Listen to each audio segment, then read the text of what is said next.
of his starts.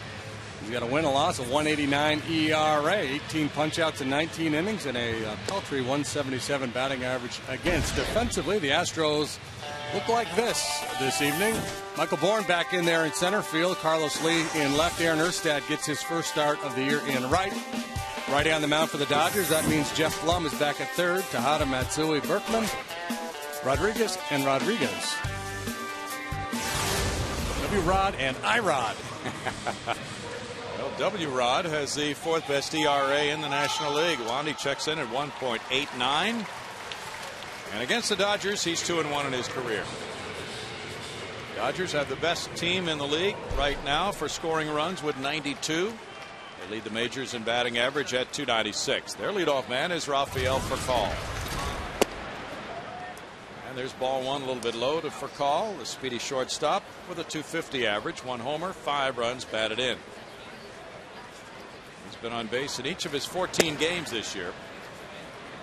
Well, the Dodgers have started this series in both the previous games with their first 2 hitters reaching base.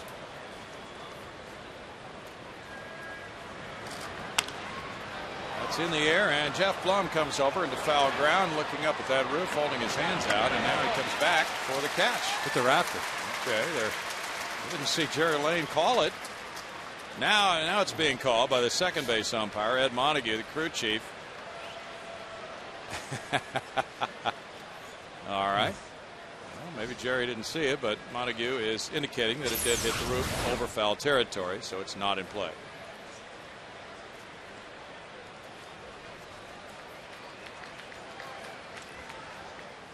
That's second or third ball that's hit the roof already this year. That seems like it doesn't happen that often. No. What's going on? Don't know. Must be the Maple Bats. 2 balls and a strike. And just off the outside corner, it goes to 3-1. Tony Randazzo is the home plate umpire. Furcal has walked 5 times. The Dodgers lead the majors in on-base average. And he is on base.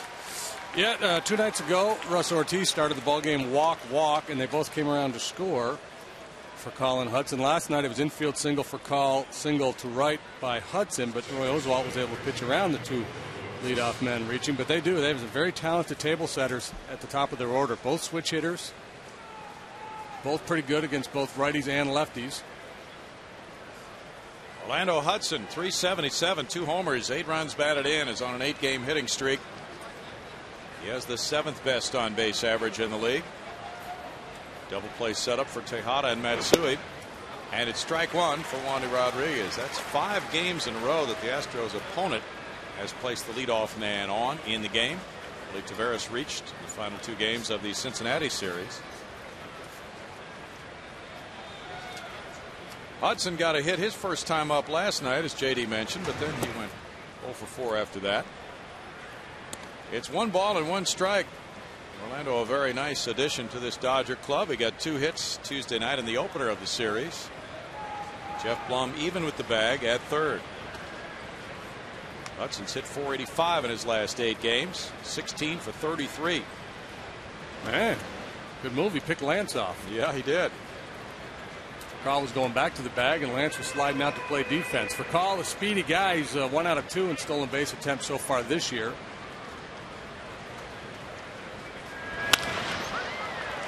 Off the glove of Tejada into left field. Lee gets to it, and it's first and second again, and nobody out. So for 3 games in a row, the Dodgers have started that way.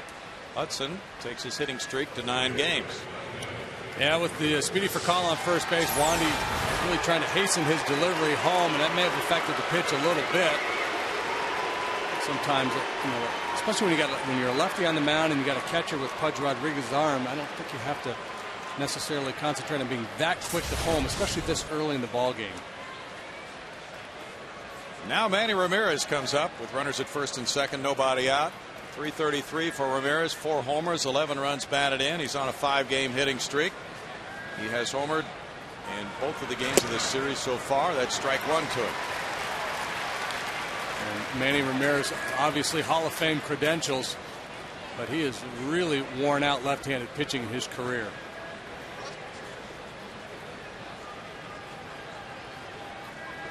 His homer last night was number 531 of his career. He's 17th on the all-time long ball list. Here's a look at it. It was a no-doubter.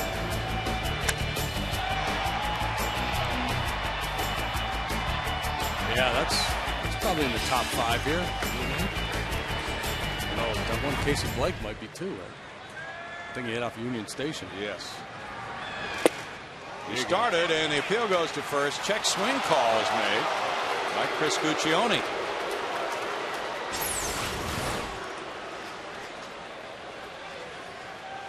The swing. 1 ball, 1 strike. Cecil Cooper would have agreed with you, and he's voicing his displeasure, it would appear. Dodgers have outscored their opponents 92-54 on their way to a 10-5 start. They have a 1-game lead in the NL West. Curve works for strike 2, and it's 1 ball, 2 strikes. Dodgers go on to Colorado and San Francisco after this series.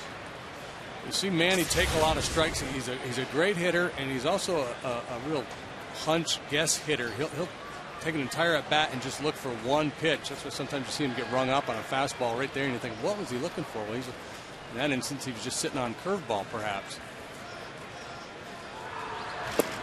Inside, and it's 2 balls, 2 strikes. Andre Ethier will be next.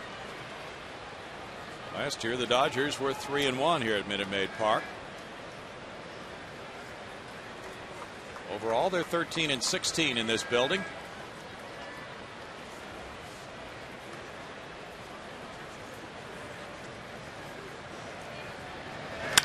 Up the middle and through into center field. Here comes Furcal to the plate to make it 1-0 on an RBI single by Ramirez.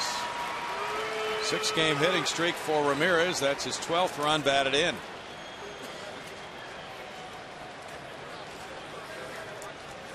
And that's the problem with those table setters. When they get on base, you provide RBI opportunities for Manny, plus you have no room to put him. You got to go after him. Third curveball in the sequence. That one stayed up a little bit. Ramirez wise to it, put a great swing on it. What a great hitter. My goodness. He is one of the very best. Andre Ethier with a .321 average, 5 homers, has 17 batted in. Ethier 1 for 5 in his career against Rodriguez. He's had a nice series, 3 for 6. He had hits in each of his last 3 trips to the plate last night, including an opposite field long ball. He's a good opposite field hitter. Strike to Ethier with Russell Martin on deck. Ethier's gone deep 5 times in his last 8 games with 13 runs batted in those 8 games. Reached base safely 10 games in a row. Hudson at second, Ramirez at first with nobody out. This fly ball heads for center. Michael Bourne backing. The runners will return to their bases to tag. Here's the catch. The throw coming into second base. And it's a good throw. A long out number 1 gets Hudson to third. Second base was the play. Michael Bourne got it in. Manny had to hold up. Double plays in order. A chance to clean up this inning with a ground ball. Bourne fired a strike to second base from deep center field. Well, with the roof closed, the ballpark will play a little bigger tonight. Ball really carrying here in the first 2 games of the series. Russell Martin's the batter. Martin checks in with a .245 average, no homers, 6 runs batted in. He is 2 for 8 in this series with an RBI.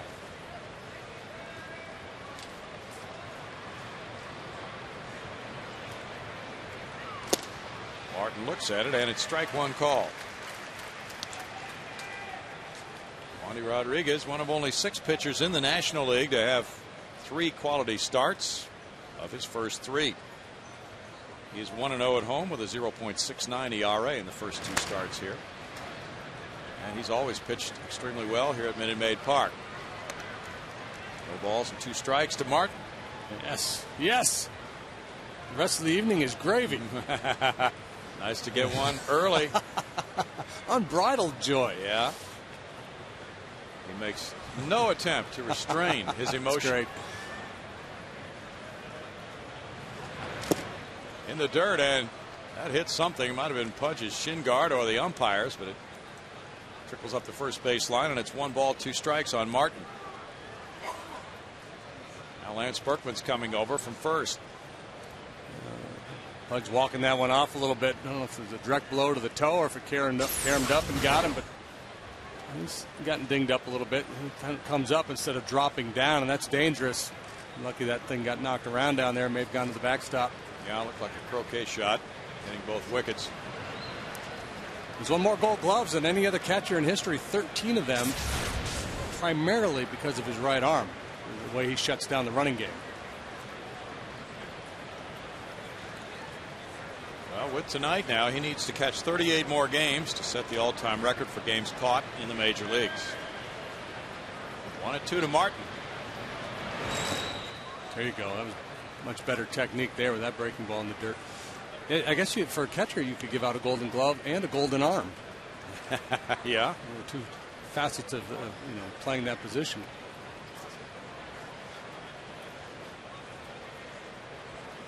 That's the way it looks for the Astros, who once again have fallen behind as they try to get out of this inning, having allowed only 1 run. They trailed 4-2 last night and also 5-4. Fell behind 3-0 after 1/2 inning Tuesday night. Martin strikes out.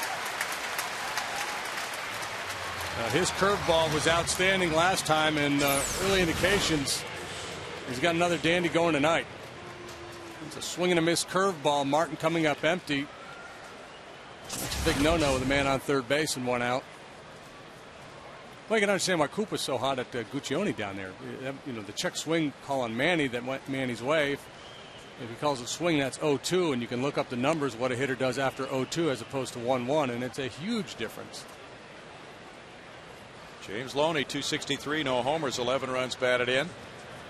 1 for 9 in this series with 2 runs batted in, and there's ball 1 to him. Loney in his last 5 games is just 3 for 20.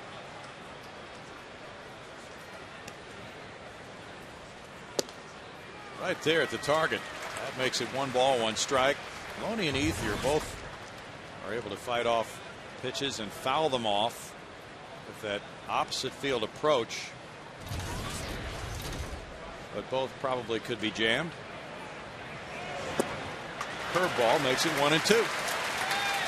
He pulled off that one. I think he was guessing heater. He's swung at some high fastballs. He's gotten himself out chasing some high fastballs in this series, and to me it looked there like he was looking for a fastball in that he was cheating on.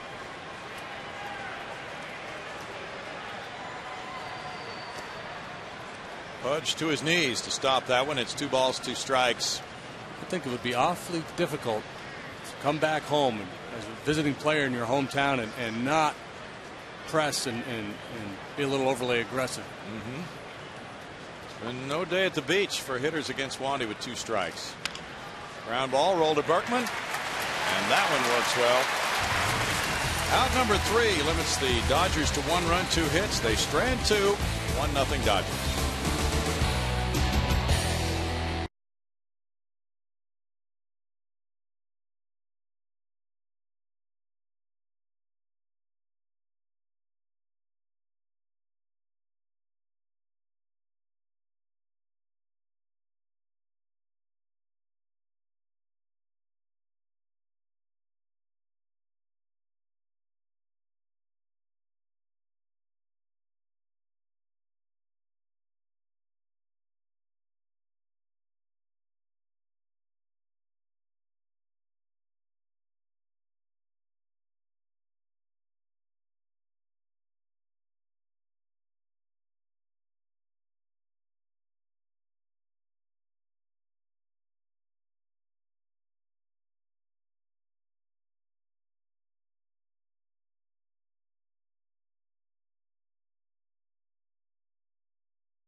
For Chad Billingsley, here's the lineup he'll be facing, brought to you by Southwest Airlines. The Astros lead off for second baseman Kazuo Matsui, followed with shortstop Miguel Tejada. Batting third, Lance Berkman. He's heated it up with a 4-game hitting streak. He's at first base. In left field, it's Carlos Lee. Jeff Plum at third base, batting fifth. Then it's Darren Erstad getting his first start of the year in right field. Pudge Rodriguez, the catcher, batting seventh. Michael Bourne's in center field, hitting eighth. Wandy Rodriguez, the pitcher, bats ninth. Chad Billingsley, one of the very talented young pitchers in the National League, and he's off to a great start as well. 3 for 3, 3-0 in 3 starts with a 2.84 ERA, coming on the heels of a 16-10 season last year. Defensively, the Dodgers, well, they look exactly like they looked the first 2 games of this series. Ramirez, Campanithi are across the outfield. Blake for Carl, Hudson, and Loney in the infield, and Russell Martin behind the plate. Teams have fielded well so far. Kazuo Matsui leads it off. Ball one is upstairs from Billingsley to a .237 hitter with 1 homer, 4 runs batted in. Kazuo 2 for 6 with 2 runs batted in this series. Billingsley catches the corner there. The count is 1-1. Left-handed hitters are hitting .222 against Billingsley. Right-handed hitters 103 for his first 3 starts. He's won all 3 of them. He's a power pitcher, about a strikeout per inning last year. Liner to center, Matt Kemp. Kemp playing very shallow there, and it paid off. Almost dropped it, I think he just said. Let's take a peek. That's a lot of breaking pitches for Matsui in this series, and he's been getting pretty good swings at him. Fastball, curveball, slider, and a straight change are the pitches that Billingsley features. Miguel Tejada, 356, no homers, 4 runs batted in, 3 for 9, 3 runs batted in the series. Strike for Billingsley. It's not only this year that Billingsley has been rough on right-handed hitters. He's established that career pattern at age 24. First-round pick in 03. Line to left field with some carry to it, and that shoots back to the right of the wall, kicks off the bullpen wall, and into second base with a double. Tejada, he golfed that one and really hammered it. That's his 4th 2-base hit.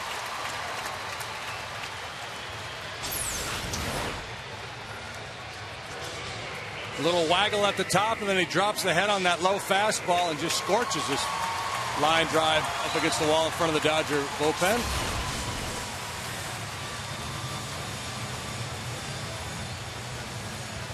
He's a .344 career hitter against the men in blue.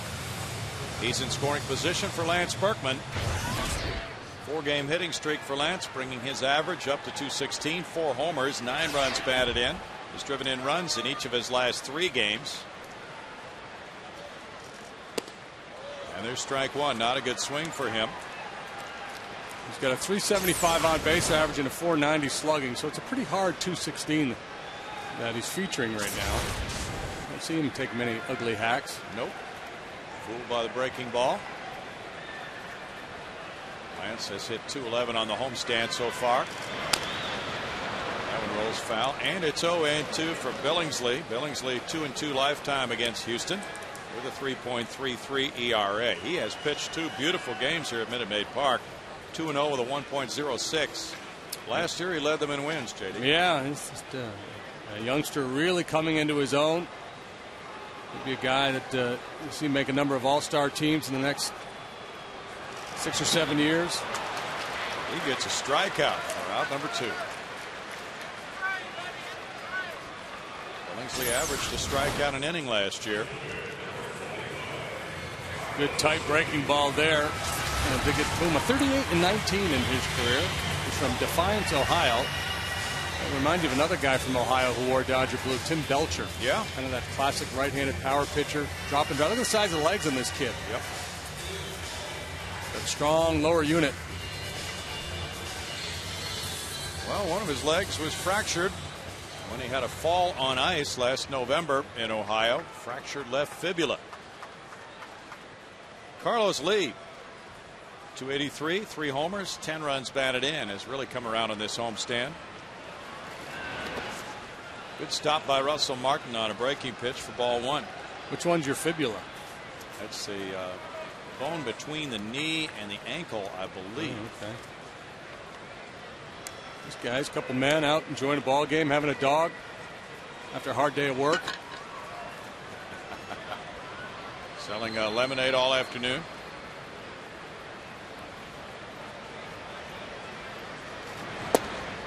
That one misses. It's 2 balls, no strikes to El Caballo. He's hit .400 on this homestand, 8 for 20 with 2 homers and 5 runs batted in.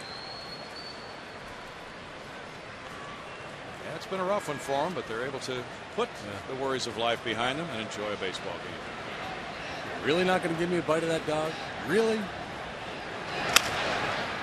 Bounce foul, third base side, 2 and 1. A youngster that age doesn't have too many worries in the world, right? No, kind of like Manny.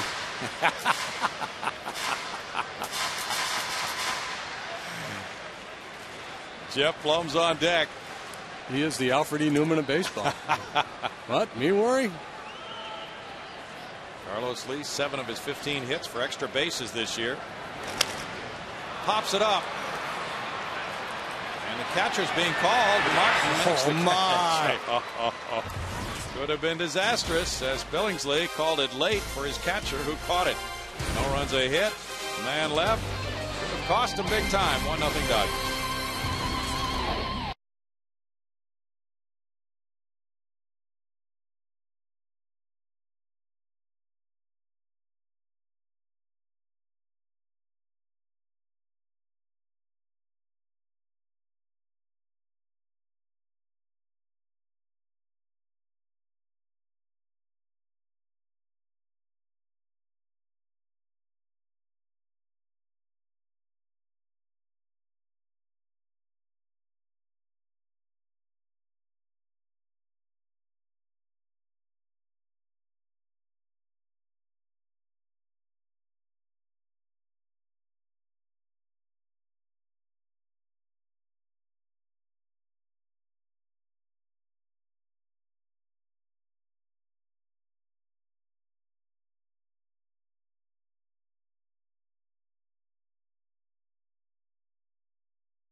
See, as this pop up in the middle of the diamond is finally tracked down by Russell Martin, and you'll notice the corner infielders never show up. Casey Blake at the very last enters your picture. I guess he was playing deep for Carlos, maybe didn't see it off the bat. Martin wanted no part of it. Ideally, you'd like to have one of the corner infielders coming in. They've got a better look at it, easier play. Matt Kemp, 364, 3 homers, 14 runs batted in. Looks at that one. It's a 1-ball, 1-strike count. Kemp among the league leaders in runs batted in with 14. He had a 14-game hitting streak to open the season until last night. He went 0 for 4. That one goes foul, and it's 1 ball, 2 strikes on Kemp, who is 2 for 8 in this series. The talented young Dodger outfielders. I got a celebrity look-alike for you here. Okay. Got a little Tracy McGrady going on. Yeah. In the eyes. It's 2 balls, 2 strikes. Yep. Too far off.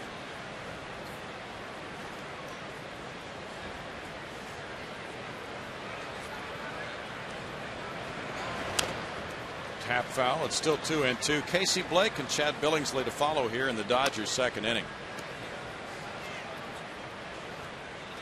Astros have won a series here from the team that was red hot coming in, that had an 8-game winning streak, and the homestand continues over the weekend with Milwaukee. Foul back. Milwaukee almost got a no-hitter today from Dave Bush. Yeah, 7 1/3. And Matt Stairs hit a home run off him. But Milwaukee comes to town having won this afternoon 6-1 over the Fightins. This the game you're watching here, the only National League action this evening. Top foul. It sounds as if from some recent comments Charlie Manuel has made, he does not see the same thing in his Phillies players that he saw last year.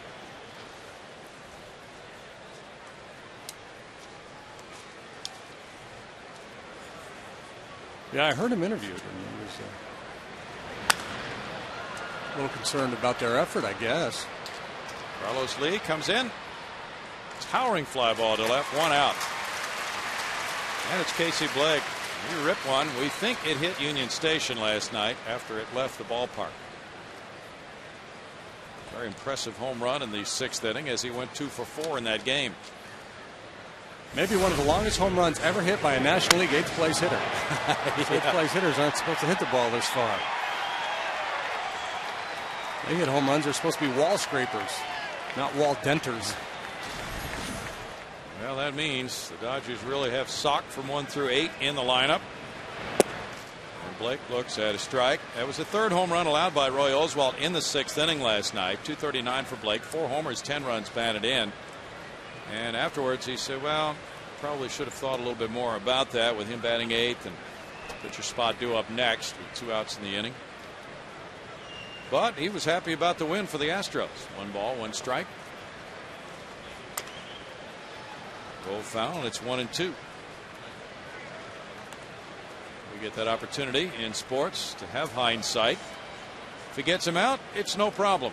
No questions asked. Yeah, and if he made the pitch he was trying to make, he might have gotten him out. They were trying to go down and away, and he just made a mistake. Blake capitalized. In center field, Michael Bourne's waiting for this one. 2 out. There's just something about these high fly balls. One of them's already hit the roof. They're hanging a long time tonight.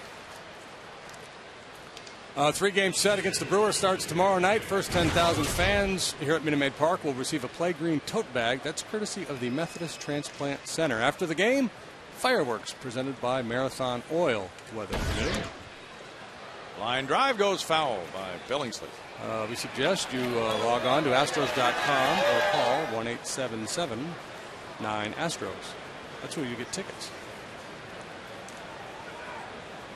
Billingsley almost got one fair up the right field line there. Now he takes strike 2. He has a hit in 3 at-bats and 2 sacrifice bunts. He's the first Dodgers pitcher to win his first 3 starts since Brad Penny went 3-0 in 07. 1-2 the count. And tonight he's trying to become the first Dodger hurler to win his first 4 starts since Kaz Ishii in 02. Bouncer shortstop. Tejada in between hops. Not a problem. That's 6 in a row for Wandy Rodriguez. Dodgers lead it 1-0.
Grab Life feature, Chris Sampson tells us what talent he wishes he had. Stay tuned. He is there in the bullpen, and we don't know if he is available tonight. Cecil Cooper was asked that before the game tonight about several of his relief pitchers, and he said, well, maybe Chris could get an out or two for us. He said, I'll have to check with him. And that was the same with LaTroy Hawkins, who's pitched 3 nights in a row. 34 pitches, though, last night. So Chris extended himself in that game. Jeff Blum's the batter, leading off the home second inning. He was reading to some school kids today. His 4 girls were alongside. He gets a curve, and it's ball 1 to a .341 hitter with no homers, 3 runs batted in. Jeff is on the All-Star ballot. I understand that's the first time in his career he's been on the ballot. Good movement there by Billingsley, evens the count at 1-1. Plummer starting a game in this series for the first time. Jeff Keppinger has started against 2 lefties the last couple of nights. Platoon so far has been very effective. Keppinger has hit in every game he's played. Blummer's hitting .341. He drew a pinch walk last night. Oh, that pitch looked good, but it's ball 3. Tony Randazzo didn't like it for a strike for Billingsley, and it's 3-1. Blum 2 for 14 against Billingsley. 6 for 11 the last 5 for Jeff. 3-2 now. Fastball, that 4-seamer has a little cutting action on it. The previous one was a 2-seamer with good down and away movements. So far, a lot of life on that heater. See the way Martin caught it. It had a little late movement.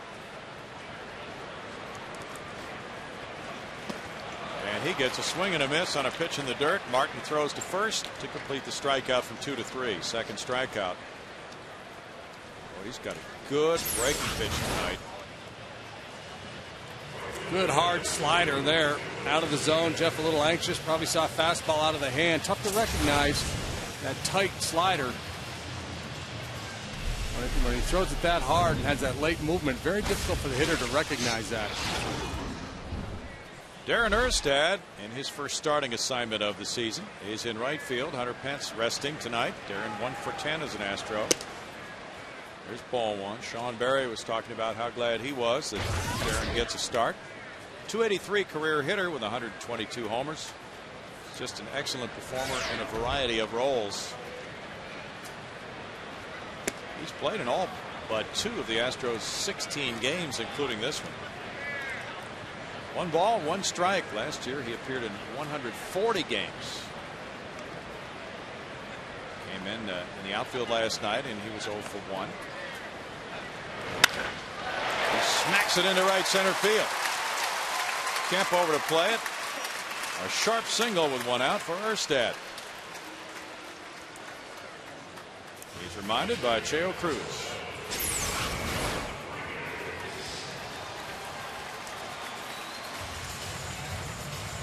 Erstad, a good man tonight with the Billingsley's success against right-handed hitters in his career.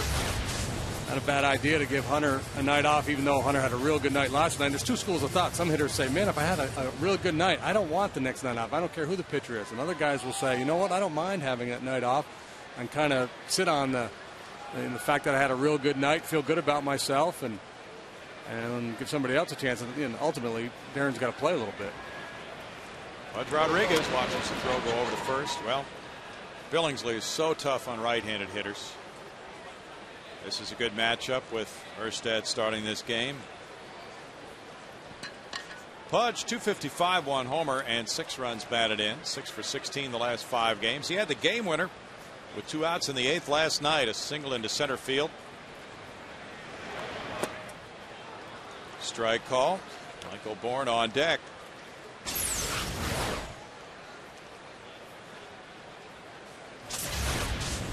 Oh, so he's moving that breaking ball around. And he throws the curveball and the slider.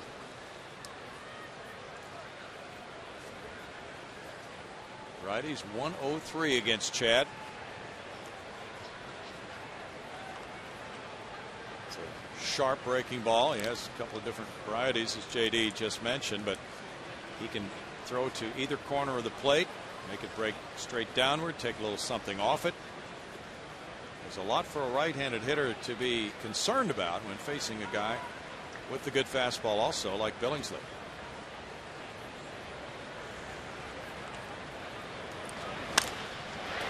One hop, Hudson, and for call, 4-6-3 double play on the sharply hit grounder. No runs a hit, nobody left after 2, 1-0 Dodgers.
Day 6:05. Brewers are in town, and the first 10,000 fans will receive that Blue Cap collectible courtesy of AT&T. This is a of a 4-piece set, and for just $16, you can come to the ballpark with a family of 4. $7 for adults, $1 for kids. Great deal. Get here early, you get a neat little souvenir. Every reason to come out. There is strike one to Rafael Furcal. Dodgers lead at 1-0. He started the game with a walk and came around to score on a Manny Ramirez hit. He gets the curve, and the count runs to 1 ball and 1 strike. Travel day for the Dodgers. They head for Colorado next.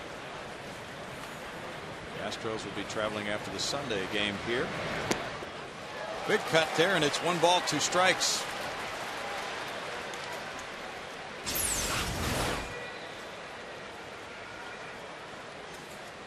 Man, Call trying to hit that one to Conroe. Mm-hmm.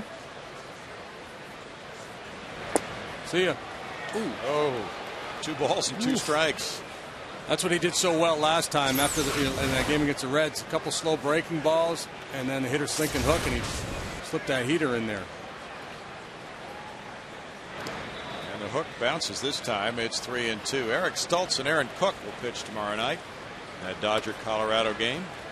Meanwhile, the Astros welcome the Milwaukee Brewers tomorrow night. It's Felipe Paulino and Giovanni Gallardo tomorrow night at 7:05 here.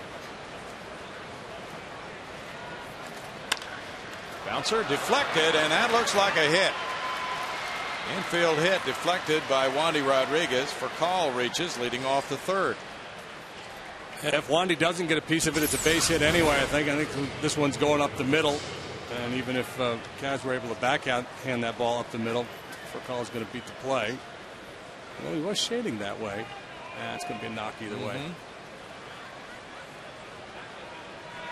That's hit number 3 for the Dodgers, and now Orlando Hudson. He got the hit off the glove of Tejada on through into left field. Showing bunt, and he takes ball 1. I'm guessing that was a strike too. Sometimes the umpire gets screened with all that activity at home plate. Hudson showing bunt. Pudge coming out of his crouch trying to pounce on the ball. May have distracted the home plate umpire. It's a pretty good looking pitch. Hudson's 4 for 8 batting right-handed this year. Fouls that one away. 1 ball, 1 strike. 257 is career average as a right-handed batter. He's better from the other side of the plate. But it's a brand new season. He may not follow that trend. 49 pitches, 30 for strikes for Wandy, who throws to first. Wandy beat the Dodgers twice back in the 06 season. Then he lost to them in 07. Had a no decision here last year against Clayton Kershaw. This is his 5th career start against the Dodgers.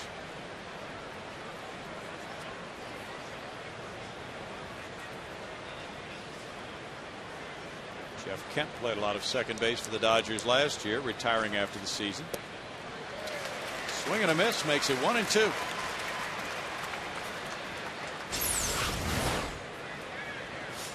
I've talked to any number of players and people over the years, guys that played high school ball, a little college ball, even minor league ball, and guys that never made it to the big leagues. A lot of the hitters will say, because I can never hit the curveball. A lot of big leaguers can't hit the curveball either. Unless they're sitting on it. When it's a good one like that. Yeah. So that need not disqualify you from pursuing your major league dreams. Stop swinging at it. 2 balls and 2 strikes for Wandy Rodriguez, who has been a barber and has given his teammates haircuts. They should nickname him Floyd. And see how long it takes me to figure out why. Why are these guys calling me Floyd? 3 balls and 2 strikes for Floyd. This is the anniversary of Ken Johnson's no-hitter for the Colt 45s. April 23rd, 1964, which he lost 1-0. Runner going. Fly ball center. Michael Bourne back. Now turning for the catch. And down. Pretty well hit. Our Jack in the Box standings tonight will show you the active Grand Slam leaders. Manny Ramirez leads with 20. A-Rod has 17. Ken Griffey Jr. has 15. Giambi 14. Then it's Carlos Lee and Miguel Tejada also coming in for mention on the top 10 list. Well, Manny's second all-time to Lou Gehrig. Gehrig has 23. Mixed reaction as he comes up here. He is that kind of a player who will energize the fans. And he drove in a run in the first inning with a sharp single. 5th RBI of this series. Ball 1 to Ramirez. He is just one dynamic hitter. Seems to guess at times. Yeah, and I think all hitters guess. Or at least they play hunches. They'll kind of, I've heard them talk about in terms of percentage. I'm thinking 70% fastball, but I'm respecting the breaking pitch. Sometimes, depending on the count, they just sell out. And that's why you'll see a guy take a real ugly hack sometimes at a 2-0 or a 3-1 pitch because he's sitting dead red, and the pitcher will throw him a good changeup or an off-speed pitch. Tougher to guess once you get 2 strikes on you. You have to protect. You have to kind of look for the fastball. Line shot left. In for a hit. Ramirez 2 for 2 tonight. 5 for 10 in the series. It's much easier to look fastball and then adjust to the off-speed stuff than to look for something slow and try to ratchet it up to hit the heater. Employing that big leg kick, but he gets it down and the hands are back in a good hitting position. This guy's been tormenting pitchers for a long time. He hit 6-something, I believe, his senior year in high school in New York. He grew up close to Yankee Stadium. Yeah. Washington Heights. Andre Ethier has 2 men on and 1 out. He hit a fly ball to center earlier. Well, he looked like he dropped down a little bit on that one, and it's ball 1. Yeah, he's been doing that a little bit this year, dropping that arm angle a little bit with left-handed hitters.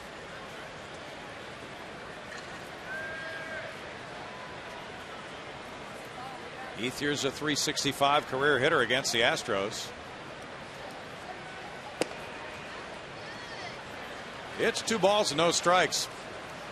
Astros starting pitchers doing well lately. 2.49 ERA in the last 8 games for the Astros starters. Russell Martin is on deck. The J Represents his mother's maiden name. Popped up. And it's out of play. 2-1 to count.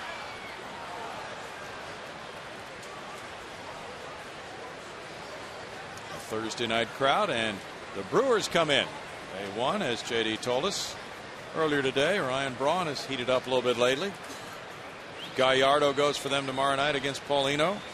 Soup on Saturday night at 6:05 against Hampton. Manny Parra and Russ Ortiz Sunday 1:05. Strike with a breaking pitch. That evens the count at 2-2. Brewers managed by Ken Maka this year. The Brewers, with that win today, have the same record as the Astros, 6-9. Now it's 3-2. There are the starting pitchers for those 3 games. Well, Manny Parra's off to a bad start. He is. Brewers think a lot of him and Gallardo.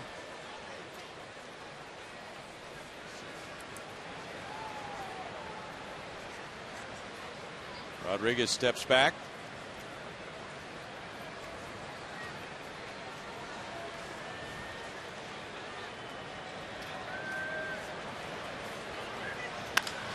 Fly ball center. Michael Bourne headed way back for Towles Hill. He turns and backpedals for that catch at the warning track. Manny goes back to first, and nobody advances on it. With 1 out, Furcal was playing it about halfway, and it's just a long, harmless out number 2. Bourne got back well for that one.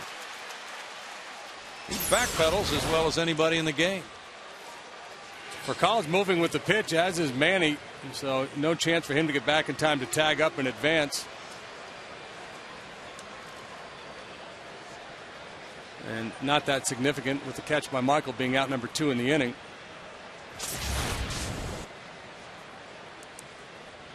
Russell Martin struck out.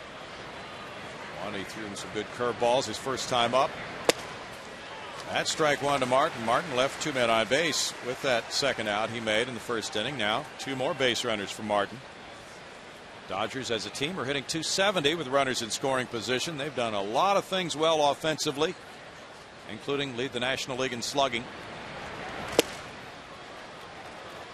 1 ball and 1 strike to Russell Martin, one of the top catchers in the game.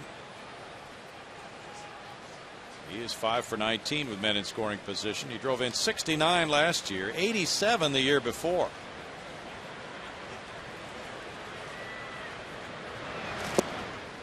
Martin is an Iron Man. Brad Ausmus has been on the bench throughout this 3-game series, backing him up. 2 balls, 1 strike.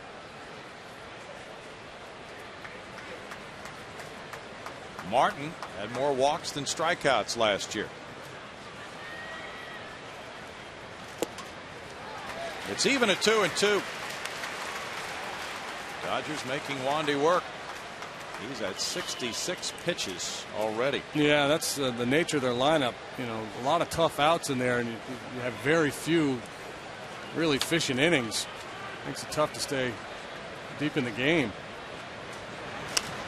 Pop back and out of play. Oh, it's over our heads. Yep. So yeah, they'll wear you down if you're a starting pitcher. Get into that bullpen earlier. That's the last thing the Astros want tonight. There it is, broken down by inning. High pitch count in the first and another high pitch count here in the 3rd inning. He had retired 6 in a row when this inning started. Rip foul. Watch out over there.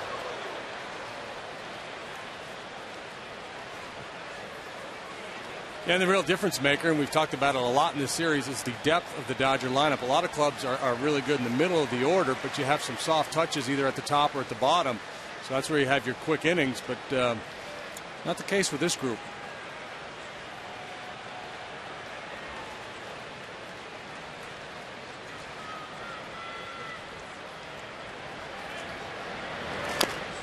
The ground ball keeps Martin in the mix at 2 balls, 2 strikes. James Loney's on deck, and Pudge will go out for a little chat.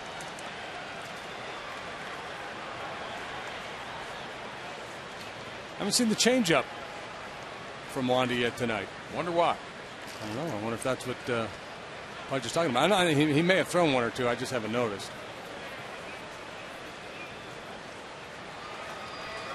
2 2/3 innings, 4 hits, 1 run. Last time out, he allowed only 2 singles in 7 innings, needing 105 pitches. Got him with a hook, looking, and struck him out for the second time. No runs, 2 hits, 2 left. 1-0 Dodgers in the third.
With 4 hits, they've had some traffic in the first and third innings, but they have left 4 men on base. Wandy Rodriguez has had to work pretty hard to get out of those jams. And Billingsley, meanwhile, has showed very good stuff in the early going. JD. Yeah, you know, this kid, everybody around baseball has had their eye on him for a couple of years, and he had a real nice season last year, winning 16 ball games. And he's got a lot of weapons, not just his stuff, but he has pretty good command of it. He seems to have a real good feel for what he's trying to do out there. 200 innings last year, and then he won a game in the playoffs. He slipped on ice outside his home in November. Had to have surgery on that fractured bone in his leg. Michael Bourne, .250 batting average as the night begins. Takes the first pitch at strike 1 to Michael. Has a .340 on base average. As a number 8 hitter this year, he's hit .308. As a leadoff man, he's hit .167. Casey Blake in tight. It's 0-2. Too early to make anything out of a stat like that, though. Just a few games. Tonight will be game number 16 of the year, only about 1/10 of the way through the season. Wandy Rodriguez on deck. Kaz Matsui due up third in the inning. Michael Bourne's family comes out to a lot of games here at Minute Maid Park. Not too far from where he grew up. He said his dad coached him some. His dad played some ball. 1-2. Played amateur ball with Carl Crawford. Ooh, he's a talent. That was some speed in the outfield. Yeah. I asked him who would win if they raced. He said Carl. 2-2. You'd like to pitch with those two guys. Oh my goodness! Covering yeah. the outfield. Nothing would drop for a hit. Bourne and Crawford and Gerald Young, and go to the dome and just throw high fastballs all night long. Go get them, boys. Jose Lima could go for a trio like that. He gave up those shots to the wall at the dome. 3-2. Nice job here, battling back, working the count a little bit. Now hit a line drive to left field. Oh, he took a shot that way. Still 3 balls, 2 strikes. Well, the situation here, we talked earlier about hitters playing hunches and you know how much do you sell out looking for a certain pitch. Feel pretty comfortable. You should see a fastball here. Well, he threw a little cutter. Yes, he did. And that gives you an idea of the confidence Billingsley has in his stuff and in his ability to locate his breaking stuff, because with the 8-hole hitter up there, a guy you definitely don't want to walk, and a pitcher on deck, normally you want to make sure you throw a strike, but if you have enough confidence in your off-speed stuff or slider to throw it in there, then you don't have to challenge with fastballs. He really seems to like his slider and curveball tonight. And he walked him. Good battle won by Michael Bourne. He draws his 7th walk of the year. He's been doing better at that. And now Wendy Rodriguez can bunt him over. It looked like he tried to throw a little backdoor cutter or something.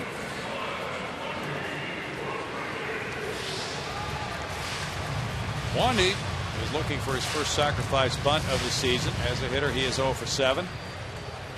Casey Blake moves in on the grass at third base. He's a 115 career hitter with 5 runs batted in for his career. I'd steal second and then bunt him to third. Ooh, that's a good plan. Martin is 0 for 5 at throwing out base stealers. Billingsley looks over, and the Dodgers have allowed 7 steals in 8 tries to their opponents.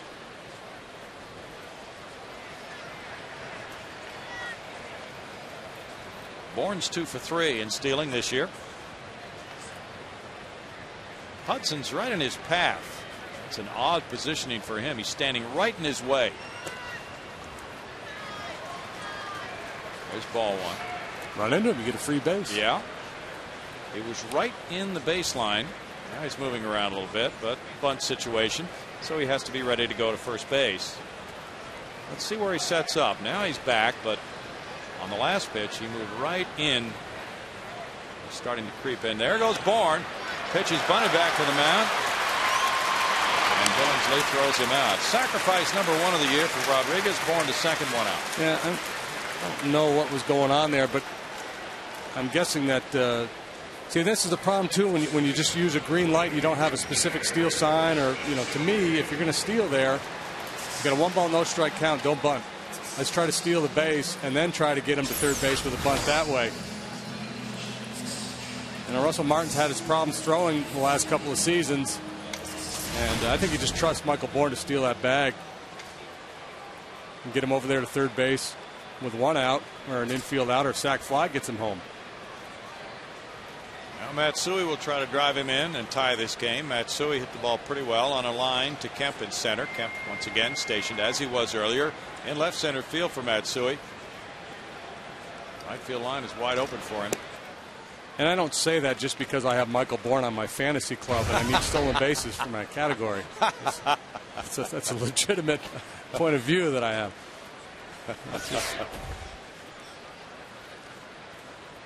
First time Billingsley pitched here against Chris Sampson in July of 07.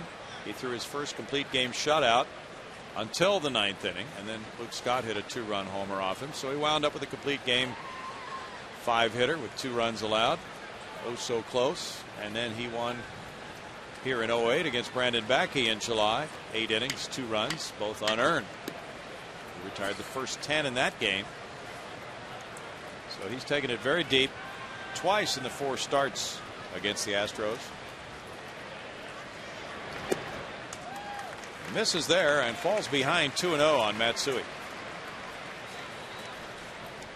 The Astros have been outscored in the first 2 innings of all their games this year, 21-7.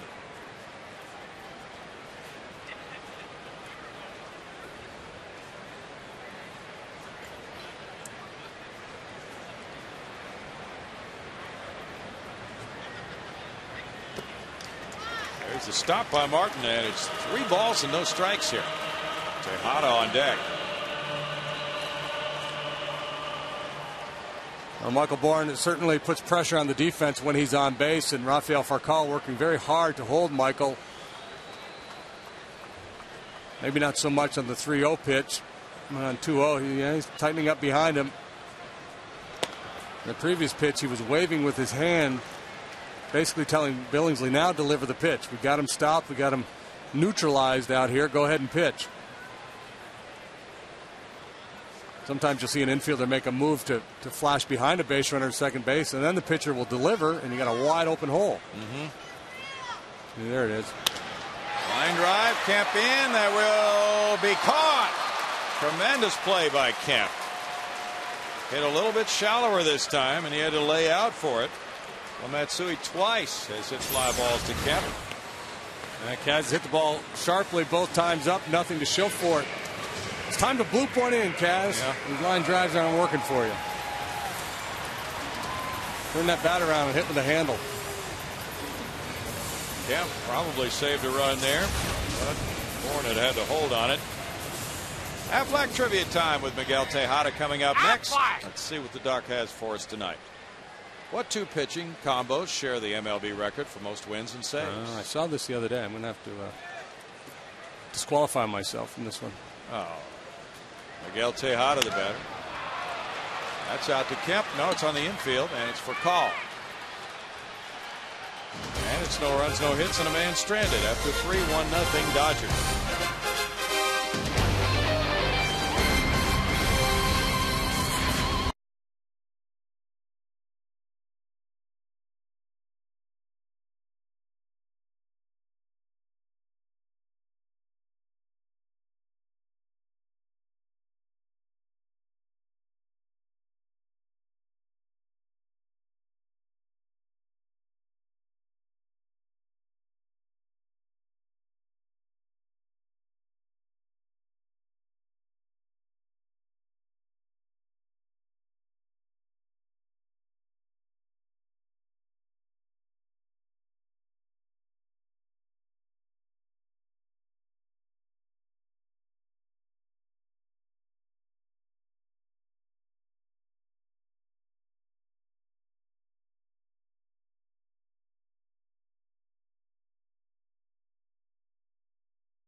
Wins and saves. JD has disqualified himself. Let's see what the answer is.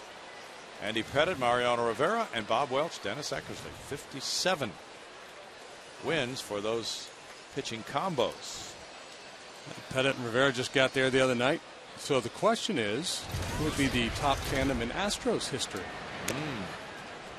And it's a good question. Maybe Shane Reynolds, Billy Wagner, maybe? Yeah, could be. Back in Larry Durker's day, there were a lot of complete games. No save there. Scotty and Smitty? Maybe. Joe Niekro and Smitty? Maybe. Smitty spanned a lot of years. 0-2. James Loney grounded out after a long battle with two men on to end the Dodger first inning. Taps that one foul. Still no balls, 2 strikes to Loney. Chad Billingsley tonight trying to become the first 4-game winner in the National League. And the Mariners won today at home over the Rays 1-0. And they have a 3-game winner, Felix Hernandez. Felix the Great. Yep. He's got it going on, huh? And Aaron Harang pitched another dandy this afternoon. Sure did. He beat the Cubs. 7-1. Cincinnati winning that game over Carlos Zambrano. Milton Bradley's back on the shelf. Yeah, there's an issue with him. Bouncer on 2 hops. Matsui. 1 out. Apparently he did not run very hard on a ground out. Cubs fans started booing him. And the Cubs have now decided he's been nursing a groin problem, which he had when the Cubs were here. They've decided not to play him again until he's fully recovered. Yeah, that makes sense on a couple of fronts. One, the guy that's playing in his place, guys, Hoffpower and Reed Johnson are doing a real nice job. And 2, if he is nicked up and can't go full speed, those Cub fans they'll get after him. Yeah, they will. And especially with the reputation that he has. What's going on here? Kemp didn't think he swung. Well, he fouled it. It hit his bat, didn't he? I thought so. Maybe it hit his arm. Maybe so. Let's check. No, it didn't hit his bat. All right. Just a swing. For swinging, yeah. No wonder he had that reaction. That's that chaser fastball. Slings in there, runs hard in on the right-handed hitters. No balls and 2 strikes. Nothing you would order around midnight. That kind of a chaser, because it really comes at you.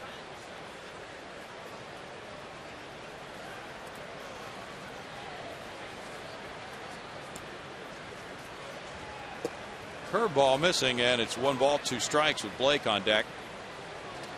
Ichiro Suzuki hit a first inning homer, and that held up in that 1-0 Mariners win over the Rays.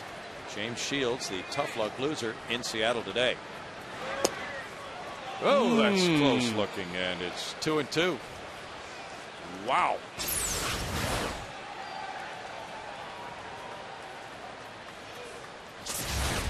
Apparently just a tad low, certainly on the plate.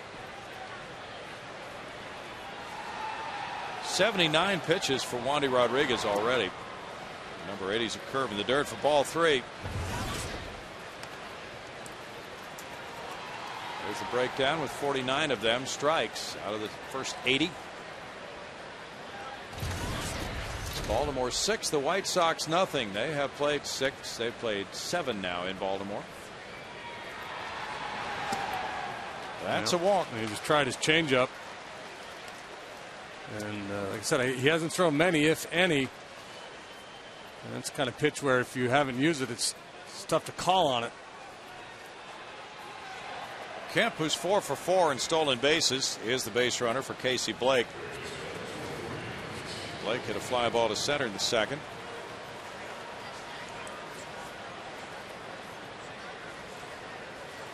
Blake addressed that third base problem the Dodgers had last year when they traded with Cleveland for him. He takes strike 1.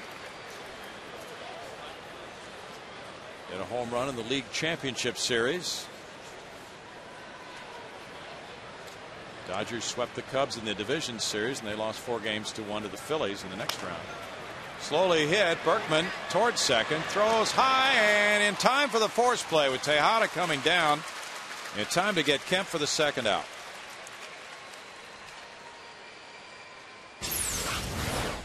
Slowly hit. The best option he had was second base. Throw Sales on Lance a little bit, and Miggy able to settle back down on that bag before Kemp could get there. No chance for 2. Nope. Slowly hit, and the ball came up off the heel of his mitt. So Tejada makes the nice play on that end of it. They get the lead runner, and it's the pitcher Billingsley coming up. Billingsley, ground ball to Berkman, and he throws Tejada with the tag, and he had to tag him. The throw pulled him off the base, but he got it down, and yeah, if Lance forgot how many outs there were. I think he did. He could have gone to first base for the third out. Let's see. He was moving towards second, and he got it done. A little dicey. 1-0 Dodgers.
Baseball on Fox Sports Houston is brought to you by Aflac, by Dodge, and by Southwest Airlines.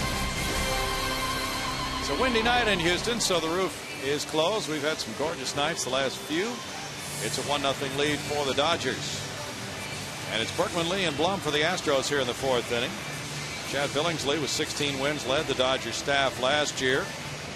But not returning from that staff are Derek Lowe, Takashi Saito, Greg Maddux, Brad Penny, Joe Beimel, a good lefty setup man. They've had a pretty good turnover since last season. Lance Berkman leads it off in the fourth. He struck out in the first inning. Orlando Hudson very deep. He's on the grass in shallow right field. There is strike one. There's some speculation that the Dodgers may be interested in Mark Mulder. Lefty last with the Cardinals, coming back from injuries. Deep drive center field. Kemp is backing on it. Almost to the track. One long out. And Pedro Martinez's name has been tossed about as a possible Dodger this year. I don't know much about the Dodgers farm system. I don't know if they have any kids that they feel like are ready to contribute, or maybe they got some chips they could trade. It seems to me they would be in the market for another starting pitcher and some help in that bullpen. And Joe Torre's got 3 lefties in his bullpen, but obviously not real comfortable with them the way the game was managed last night. He brought the kid Belisario in to work the 8th, very inexperienced, and he left him in there, to face Lance from the left side. Strike to Carlos Lee. Most managers with 3 lefties in the pen would have used one of them against Lance. Except for, I think the confidence is just fairly low in some of these guys. Hong Chi-Kuo, a lefty who throws hard. Apparently confidence down in him right now. Yeah, well, self-professed. Yes. I don't have confidence. So it's kind of hard to send him out there in a crucial situation. Yeah, it is. Happy time up there.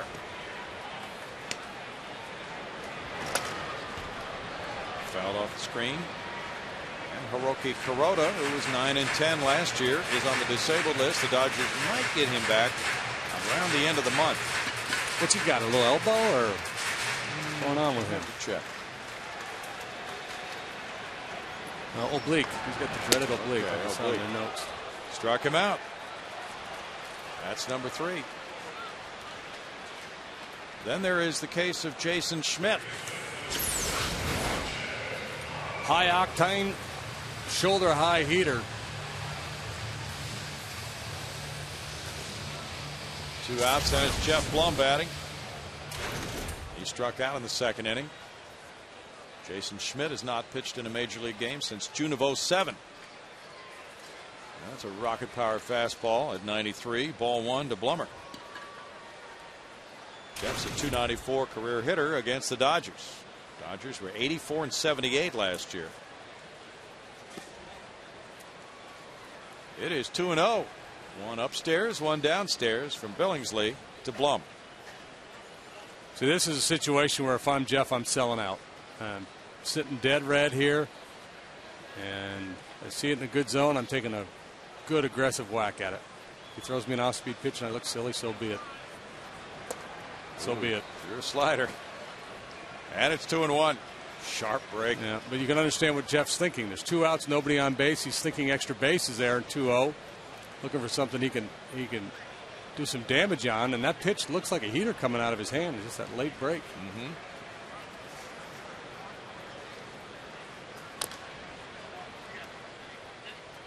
Two balls and 2 strikes tomorrow night. That Blazers Rockets series comes back. It's game 3 at Toyota Center, 8:30. Fox Sports Houston. We'll have a presentation on my 20 for that game, followed by the Rockets live postgame show. The series tied 1-1. Bill Worrell, Clyde Drexler, Matt Bullard warming up for that game right now. They're doing some gargling tonight. 2-2 the count. Fly ball over shortstop, heads for shallow left center field, and Manny Ramirez takes care of out number 3. After 4, it's 1-0 Dodgers.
Moment in the Park's history with our bracket challenge.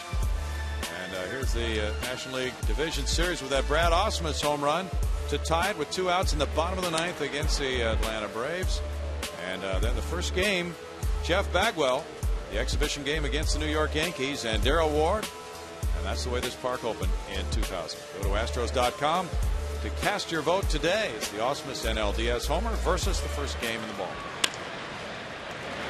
One bounce, and it goes from Rafael Furcal's bat to Jeff Blum's glove, and that turns into out number 1 here in the 5th inning. Furcal had been on both times, so it's good to get him on one pitch. And for Wandy Rodriguez, who's sitting at 86 pitches for the evening after 4 1/3, maybe he can have an inning like he did in the second, which went 1, 2, 3. That was the bottom of the order. Orlando Hudson singled into left field and hit a fly ball to center. Fastball slotted in over the outside edge for strike 1. Adam Eaton had a good start for Baltimore tonight. The Orioles are leading at home over the White Sox 6-2. Fly ball right center, long run for Michael Bourne, still going way back, and that one bounces and stays in play. Hudson heads for third base. Here's the relay throw from Matsui to Blum, and he's out. What a throw from Matsui on one hop. And Tejada throws a spotlight out there to Michael Bourne. Boy, that's huge. And a 1-run ball game with Manny Ramirez due up next. Joe Torre out to talk it over with Tony Randazzo. He rotated down to make the call. You'll see the play at third base. Very close.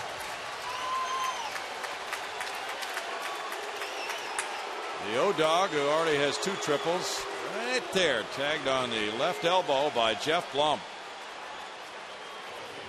Looks like Tony Randazzo made the right call. Good hustle by Randazzo. Not only did he get to third, but in an excellent position to look in and call that play, despite the protestations of Larry Boa and Joe Torre. That went from 8 to 4 to 5. Now Manny Ramirez is the batter. He's 2 for 2 with an RBI. He gets a hook, and there's strike 1. Among all the other things that happened on that play, I just didn't think Orlando Hudson could hit the ball that far the other way. Yeah. Hit that changeup and hammered it. The Astros now have 4 outfield assists already this year. 1 ball, 1 strike. Well, Bourne's speed really helps him to get to a ball like that. And then his arm is strong. 1 ball, 2 strikes. Here's a look at it.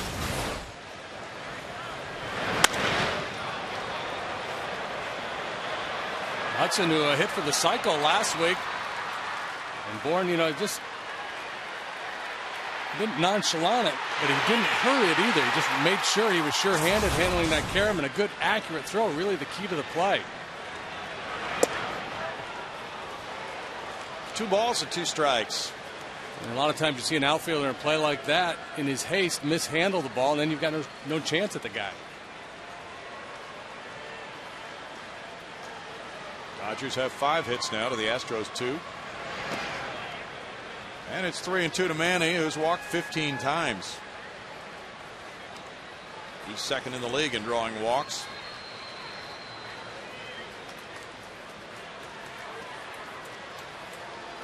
Manny hit .396 once he joined the Dodgers, .410 including postseason last year. Curve, strike 3. No runs a hit, nobody left. Middle of the 5th inning. What a play at third base on Hudson. Bourne to Matsui to Blum. 1-0 Dodgers.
up on it, saw it out of the hand, thought maybe high fastball, and it just dropped over that outside corner. Fans love that pitch. Chad Billingsley and the Dodgers lead it 1-0. The Astros come up in the fifth. Erstad, Rodriguez, and Bourne. Erstad single to right center. The curveball drops in for strike one call to Darren. He's a .318 career hitter against the Dodgers. Fans really got into it in the top of the inning with a play at third base and the strike three call. 1 ball, 1 strike. Ryan Braun went deep today for the Brewers, number 4 of the year. Bill Hall hit his first. Prince Fielder 2 for 4 with 3 runs batted in as they won at Philadelphia and headed for Houston. Yeah, some of those big bats starting to heat up for the Brewers. Timing not really good from the Astros point of view. Cole Hamels had to leave that game. Prince hit him in the shoulder with a comebacker. Yeah. Shoulder contusion. They're obviously going to be very cautious with Hamels. He had the elbow problem earlier this year already. He says he's fine.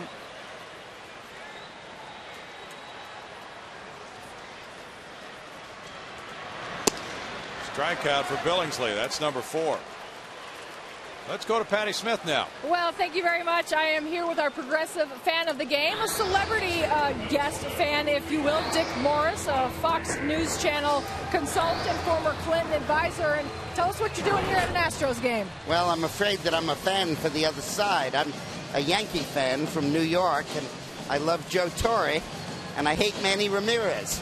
But I think it evens out that I'm rooting for the Dodgers. All right, well, I'm going to take it back. You're not my fan of the game. You're on the wrong side. But since I'm here, I'll go ahead and finish. Just, talk a little bit about the difference. I know you're a sports fan. We've been talking about that a little bit. You think you could get out here and maybe do some sports versus politics?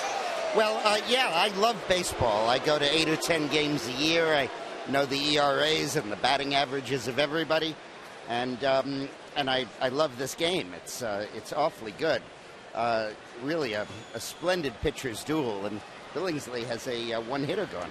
Oh, very nice. Now, as a consultant, I'm going to give you a chance to show us your wares here. All right, I'll do something you're familiar with, Joe Torre. Give him a little consultation on how maybe he can get past the Astros tonight. Well, what Joe needs to do is to string out Rodriguez so he can knock him out of the game. Rodriguez is, I think, now around 90 or 100 pitches. So if they get something going in this inning, they'll probably pinch hit for him. And the Astros bullpen is not what it ought to be, especially in that middle relief. All right, well, good job. Your advice, we'll take it under our own advisorship. But like I said, we're Astro fans here. You're still our progressive fan of the game. Thank you so much for stopping by. Guys. How do you find celebrities? 2 balls, 2 strikes to Pudge Rodriguez, who bounced into a 4-6-3 double play. Now Martin and Billingsley talk it over. Yeah, we always have celebrity sightings at Dodger Stadium. Yeah. Some A-listers and a lot of B-listers. We were asking about Dodger prospects. According to one list, James McDonald is their 5th starter right now, is their top pitching prospect. And another one is Scott Elbert, a lefty who's in their bullpen right now. They wouldn't seem to have anybody who's ready other than those 2 who are already with the big league club.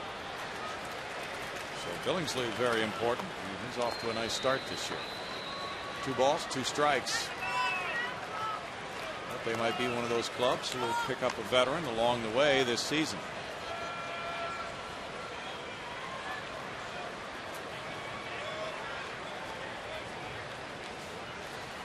Haven't heard much on Ben Sheets lately. 3-2. He's rehabbing and could be back in the middle of the season, according to some reports we saw a while back. Oh, that Ben Sheets could be a real difference maker. Yes, he could. If he's healthy for the second half, he could. Somebody give him $15 million for 15 starts. That's a walk. 3rd of the year for Pudge Rodriguez. New this year, the Astros and House of Blues bring you the Gospel Brunch Pack. This great offer includes a ticket to the 11 a.m. seating at the House of Blues Houston world-famous Gospel Brunch. The brunch features inspirational gospel performances and a traditional Southern brunch. After brunch, head to Minute Maid Park for the Astros 105 game, where you'll enjoy great field box seating. For more information, Astros.com. Hey, I've never heard of that. That's cool. It's a new one. House of Blues Gospel Brunch. Yep. Michael Bourne drew a walk in the 3rd inning. Blake is creeping in on the grass at 3rd. Bourne takes up an in ball 1. Wandy Rodriguez is on deck, and Dick Morris talked about the Astros bullpen, but nobody's warming up right now, so Wandy is not coming out of this game for a pinch hitter. Yeah, Dick not aware of how taxed the Astros bullpen is right now. No. And there's a shortness of arms down there. Of course, you can't be expected to be up to date Well, on everything. you know, let's go. Okay. Get in the game, Dick. 1 ball, no strikes. Now, he's an interesting guy. We had George Will on the air with us many years ago in San Diego. He really follows his baseball.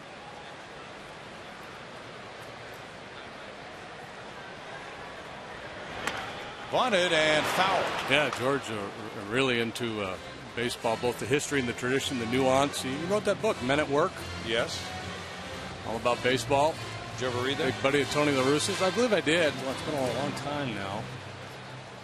I know Tony used to bring him in to speak in spring training. Did you see the little note about not Tony La Russa, but Lou Piniella and Bill Parcells?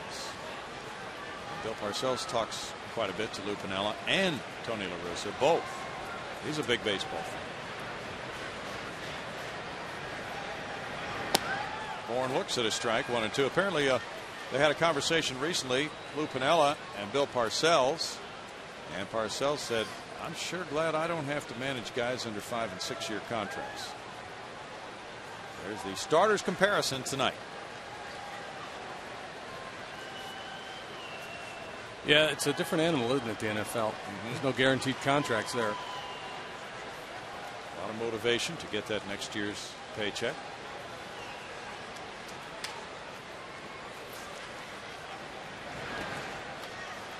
Martin keeps the ball in front of him. It's 2 balls, 2 strikes. He had to slide to his right on his knees.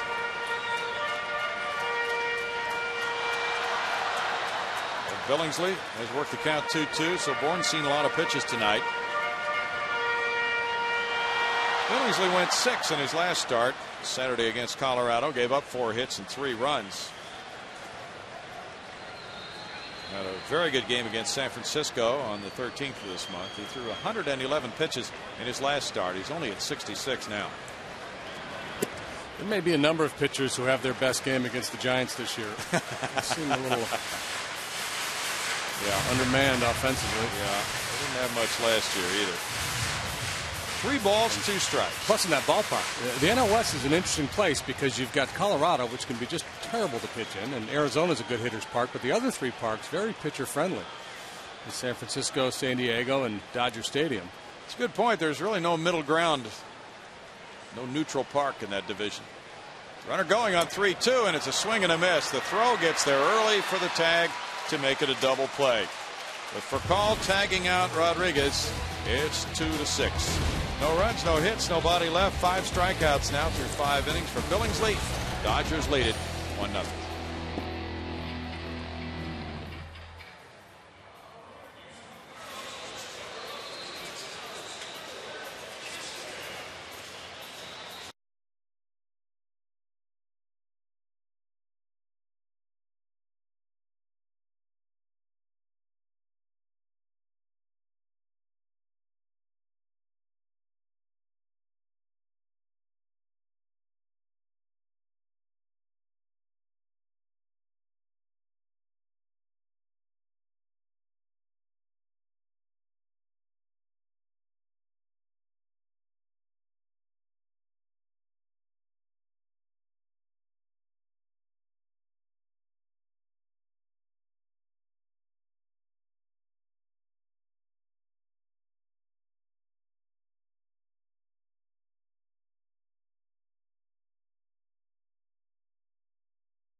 Notice on Matsui, and Jimmy Williams used to talk about this. He was an excellent infield instructor when he was the manager here.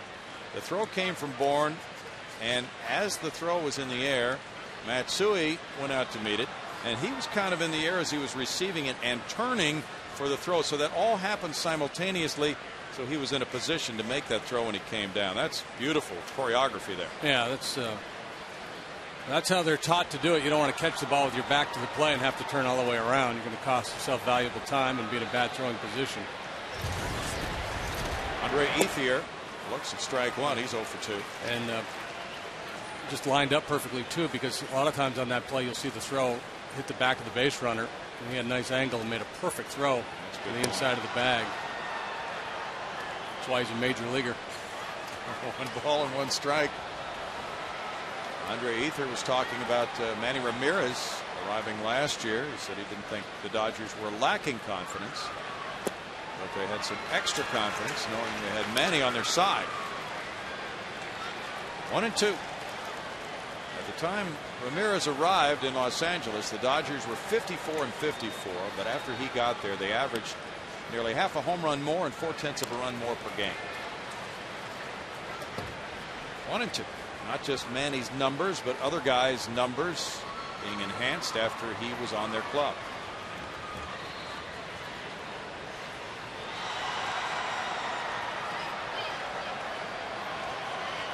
Bullpen, something of a concern in Los Angeles right now, whether it's being expressed or not. 2 balls and 2 strikes. Yeah, there's no panic in Joe Torre. He's not going to give you any hint that he has any great level of concern about any facet of his play. Right, 3. 4th strikeout.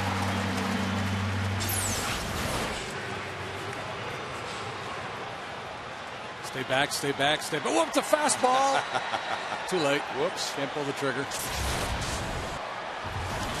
Tough game for Wandy with the Astros being held to 2 hits. Russell Martin has struck out both times. He's had his number. 100 pitches for Wandy. He is due to lead off in the bottom half. Nobody throwing at the moment in the Astros bullpen, but it would not be surprising to see somebody get up. Bouncer on 1 hop.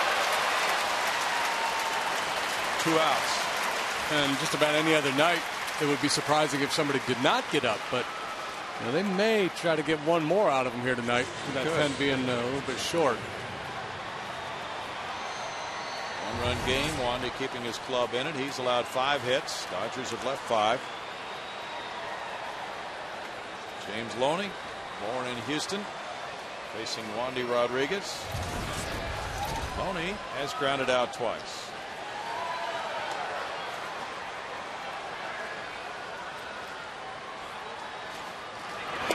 And it's amazing how much harder a pitcher will lobby to stay in the game when he's on the short end of a 1-0 score as opposed to leading 1-0.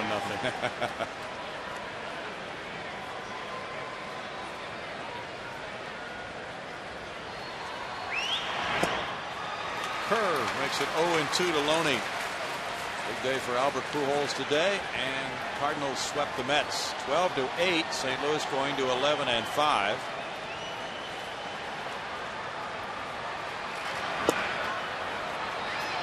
One and 2. Pujols was 3 for 4. Homer, 3 runs batted in. 2 homers. It's just another day at work for Albert. Al Loesch went 5. Got his 3rd win. Grounded Berkman's way. Tossing to Rodriguez. 1, 2, 3, 6. Wandy hanging in.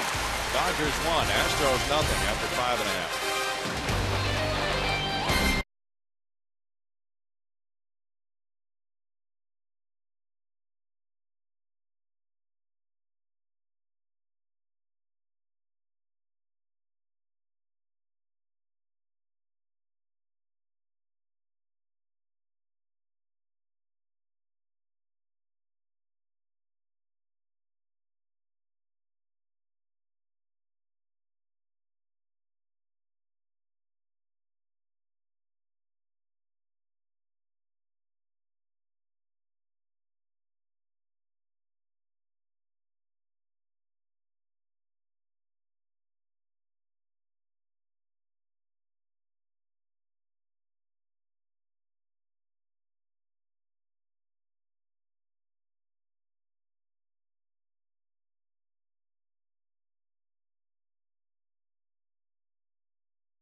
6th coming. Time for our Dodge Grab Life feature. Here's Chris Sampson telling us a talent he wishes he had. I'd love to be able to make somebody laugh on the spot like a stand-up comedian could. I think I'd love to be a funny guy, but I'm really not that funny. But I'd love to be. Jason Michaels is the pinch hitter for Wandy Rodriguez, moving back for ball 1. Home 6th inning underway. Michaels had a big game last night. A pair of doubles, driving in 2 runs, going 2 for 3. He started the last 2 games. He's 5 for 18 with 2 runs batted in this season. On the slider, it goes to a 1-1 count. Jeff Geary warming up for Houston. Wandy Rodriguez leaving the game after 6 innings of work, giving up 5 hits, 1 run. He walked 2 and fanned 4. He threw 105 pitches, 67 strikes. Yeah, I think the way he finished that last inning, he certainly could have sent him out there for 1 more. That was his spot due to lead off this inning. Coop's trying to get a little something going. Michaels is 1 for 7 as a pinch hitter. Ground ball goes foul. 1-2. He drove that double a long way over Matt Kemp's head to drive in the tying runs in the 6th inning. Jeff Geary's getting ready for the 7th. Kemp, Blake, and Billingsley due up for the Dodgers. Astros pinch hitters as a group 2 for 22 with an RBI. Whoa, that hit him on the shoulder. Billingsley's breaking pitch hanging there, and Michaels reaches, leading off the home 6th.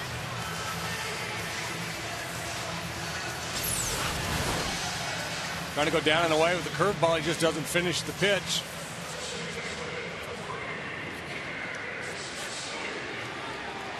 That's the one you want. If you're going to get hit, that's a pretty good pitch and a pretty good spot. A little soft breaking ball. Kazuo Matsui has hit the ball twice to left center, both times. Matt Kemp has been there for the catch, made a diving play on him in the 3rd inning. And he's hit a couple line drives. Now the third baseman Blake is moving in as the throw goes over. Tejada on deck. Blake is hoping to make a play here, but it might go in the other direction. Might not be a bunt at all. I don't know that I'd bunt here.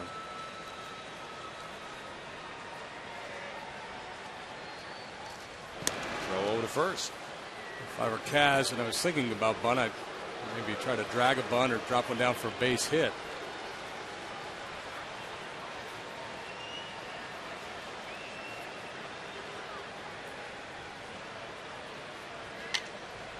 For Colin Hudson, set up to turn 2. Bunted out toward the pitcher. Billingsley takes a glance at second, throws to first to Loney. And the sacrifice goes 1-3. Michaels to second. I'm a little bit surprised with as much firepower that the Dodgers have in their lineup that the Astros will be bunting here in the 6th inning. The probability, you look at there's all these charts, you can see the probability of scoring a run when you got a man on first and nobody out versus a man on second and 1 out. There's hardly any difference.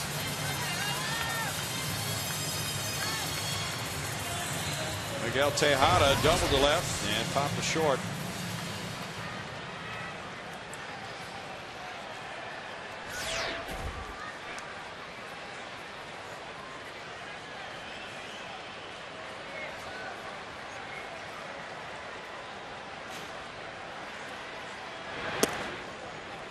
He gets a breaking pitch and it's ball 1. Looking at the Astros opportunities in this game tonight, the best one was after Tejada's double. Runner at second, 1 out in the 1st inning. But Billingsley struck out Berkman and popped up Lee. Michaels only the 2nd Houston base runner to reach second base. 1 ball and 1 strike. Billingsley has certainly pitched well, and he's also had good run support. Tejada 4 for 13 with runners in scoring position. Billingsley won his first game 5-2 at San Diego. Then he beat the Giants 11-1 and Colorado 9-5. Tight one tonight at 1-0 in the 6th. Fastball fouled away. 1-2. Still has good life at 94. Yeah, that's what you know. When a pitching coach and a manager get concerned when that ball starts to get squared up, you start to see the line drives come. That's when you get the bullpen busy. But he's still getting plenty of swings and misses and foul balls. Good life on that 94-mile-an-hour heater. That's still got that extra hop as it gets into the hitting zone.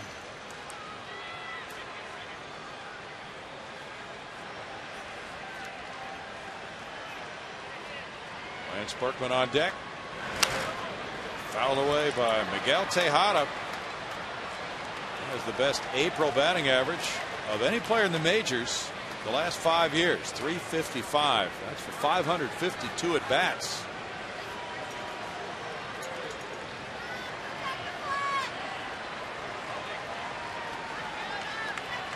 With that win in Chicago, the Reds completed a 7-3 road trip.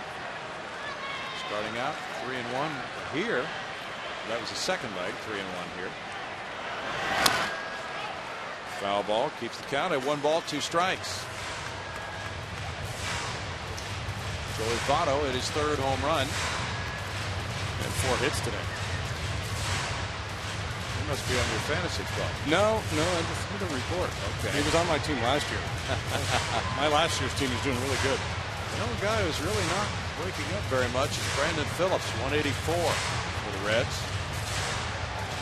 Astros will be in Cincinnati next Monday, Tuesday, and Wednesday.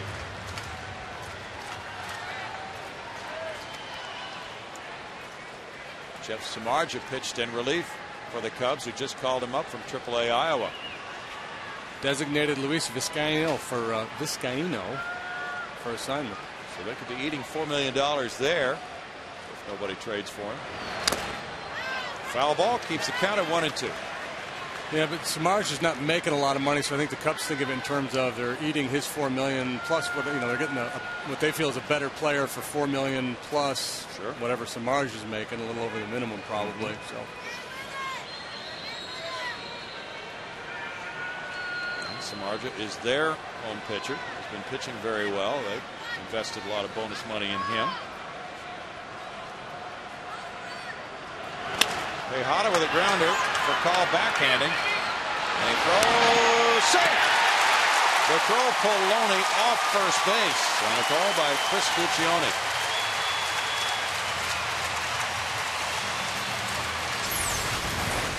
Not an easy play for Furcal, but one you expect him to make. He's got plenty of arm, but the throw sails on him. Loney not able to maintain contact with the bag.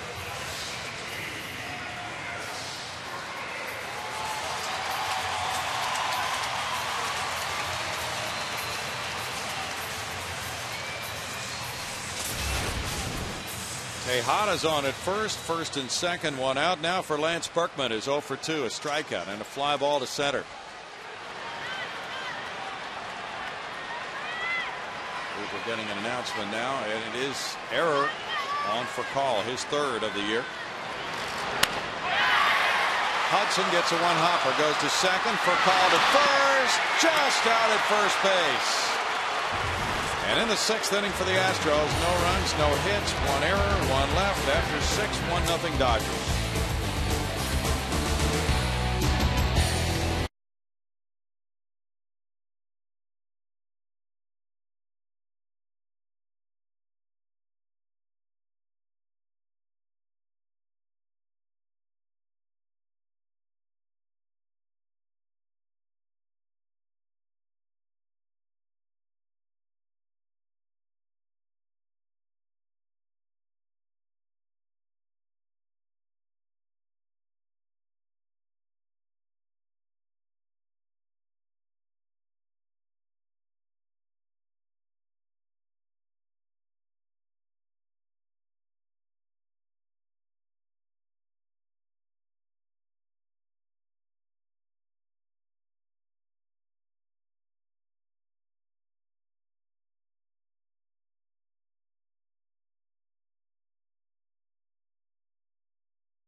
Texas Ford dealer, by Kawasaki, and by Southwest Airlines.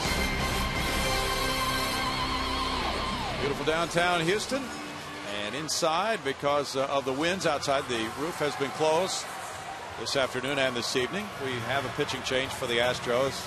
Another quality start for Wandy Rodriguez, 4 straight for him to open the season. He trails 1-0 as he is replaced by Jeff Geary for the 7th inning. And solid work from Wandy tonight. He's going to need a little help from the bullpen, and that offense is going to have to come alive here. Jeff on for the 9th time. Bit of a struggle for him so far in 2009. 0-2 with a .563 earned run average.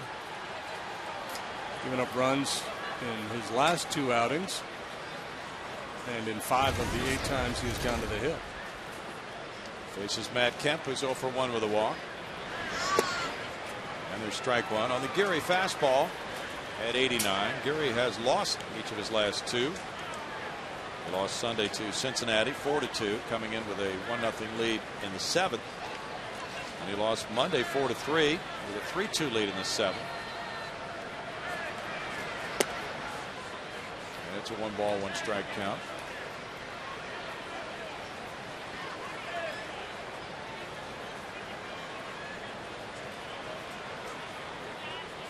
Chris Sampson threw 34 pitches last night.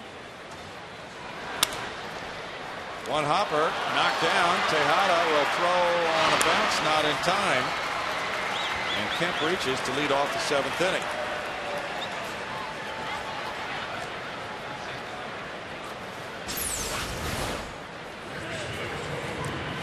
Sharply hit by Kemp. Tough hop for Tejada. Can't handle. Ruled a base hit.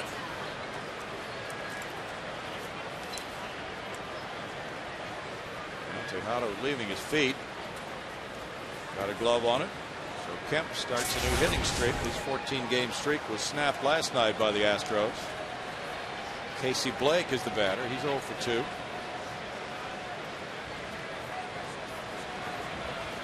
Troy Hawkins has pitched the last 3. The runner goes. Fly ball at the right field line. Looks like it could be a big Dodger hit. And it goes into the corner for extra bases. Kemp racing around third, headed for the plate. The throw goes into second. It's 2-0. An RBI double by Blake. That's 11 runs batted in for the Dodgers' number 8 hitter.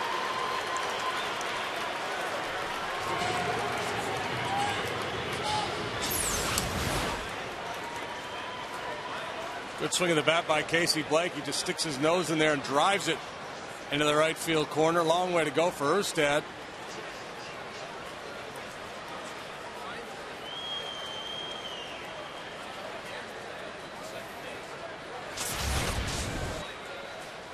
Blake, with his 3rd double of the year, gives the Dodgers a 2-run lead now.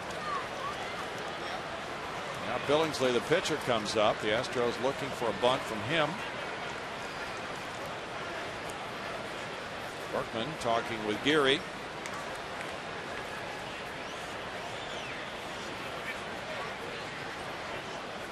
But Troy Hawkins has pitched in 6 of the last 8 games.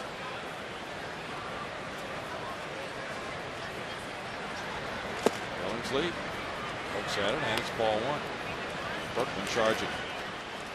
Yeah, a situation here where you're going to be real aggressive. Blake's not a real speedy guy, and you're down 2 runs. You've only got 3 turns at bat left. So this is when it definitely makes sense to gamble, try to nail that lead man.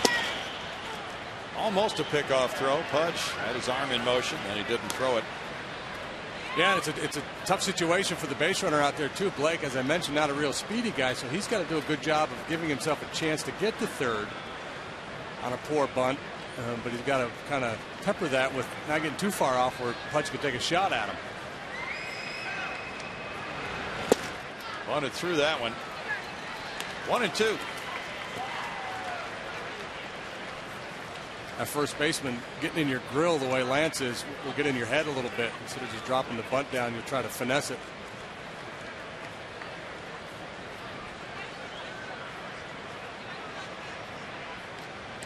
Geary making his 9th appearance. Takes over the staff lead. Bunted foul, and that's a strikeout. 2 strikes on the foul bunt. 1 out. 5th strikeout for Astros pitchers. the only thing Billingsley's done wrong tonight. He has been tough on the mound. Rafael Furcal has a single, a walk, scored a run. Billingsley back to get a little rest before facing Lee, Blum, and Erstad in the bottom of the inning. 26,081 to paid attendance. Geary losing those last 2 appearances. That's the first time in his career he has gotten losses in back-to-back games.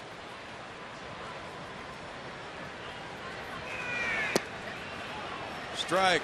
Doug Brocail could be back on Sunday from his shoulder injury. He's due to throw a simulated game tomorrow. Take a day off and then return without a rehab assignment. Wonder who Doug yells at in a simulated game. He's always got to have. He's so emotional out there. You got to simulate your whole game. Yeah, you got to get that intensity going. Get Sean Berry back there to call balls and strikes and bark at Sean or something. Late swing there by Furcal takes the count to 1-2. Of course, the tirades of the target of most of Doug's tirades is himself. He likes to yell at himself out there. Yeah. Brian Moeller is going to begin a rehab assignment tomorrow night at Round Rock. He probably will need more than 1 start, though, because he had not built up a very high pitch count when he got hurt. Here's the random Brian Moeller factoid of the night. Okay. He now is the active leader in terms of innings pitched without giving up a grand slam. Really? Yep. Big TV just gave one up the other night. Brian Moeller has never given up a grand slam. Boy, I hope I didn't just jinx him. We've been accused of that over the years. It's a good thing baseball players aren't superstitious. 2 balls, 2 strikes. Well, especially when the pitcher has a no-hitter going.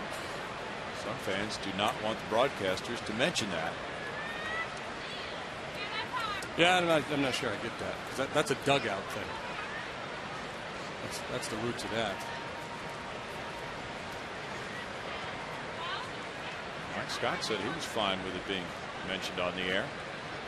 Back when he pitched it. Fly ball, shallow left. Carlos Lee. 2 down.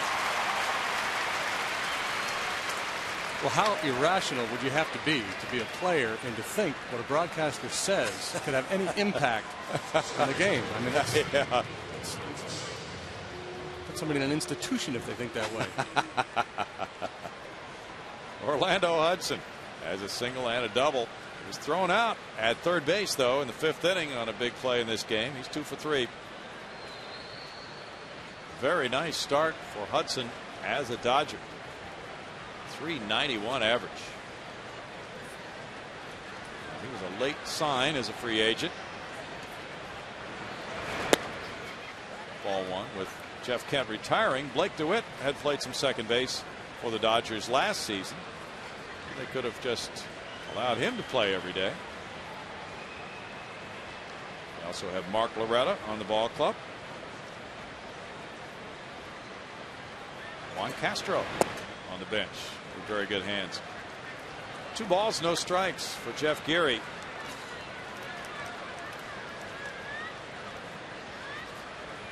Grady Sizemore hit a big 3-run homer in the 8th inning for the Tribe. Cleveland beat Kansas City today 5-2. Beating Gilmesh. Jensen Lewis won it in relief with Kerry Wood saving it. Foul back. It's 2 balls and a strike. Anthony Reyes started that game and pitched well for Cleveland.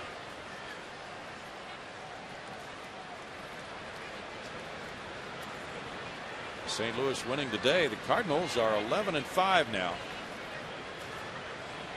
Cubs are 8-6 after the Reds beat them. The Reds go to 9-6. Same record as the Pittsburgh Pirates.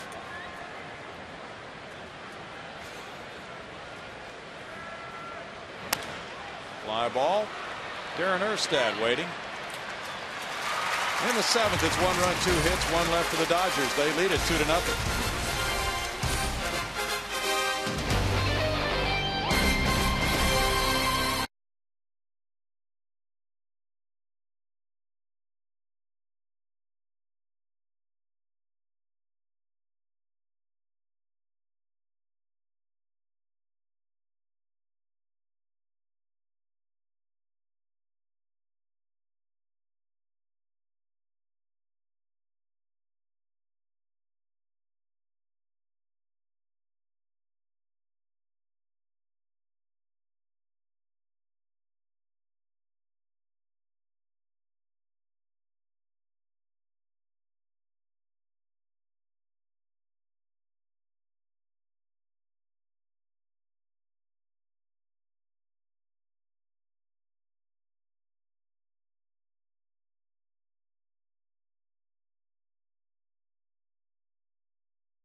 Ford dealers showing you Wandy Rodriguez with his 4th straight quality start out of the chute. 6 innings, 1 earned run. Chad Billingsley, 6 innings, just 2 hits, no runs, has been better. Manny Ramirez had an RBI single in the 1st. Casey Blake an RBI double in the 7th. So it's 2-0 Dodgers with Billingsley working the 7th inning now. Carlos Lee underneath it and fouling it back for strike 1. Billingsley has thrown only 83 pitches in this game. Yeah, pretty impressive for a guy who has a power game to navigate his way through 6 innings, just 83 pitches. They're really different. The real difference in the game is that the leadoff walk to Furcal. He came around and scored. Wandy'd have a shutout going. If not for that, probably be still in the ball game. 1-1. Billingsley was powerful against the Giants back on April 13th. 7 innings, 1 run, no walks, 11 strikeouts. Breaking pitch inside makes it 2-1 now. That curveball has gotten away from him a couple times. That's the pitch he hit Jason Michaels with to lead off the last inning. So that may be getting their attention in the Dodger dugout.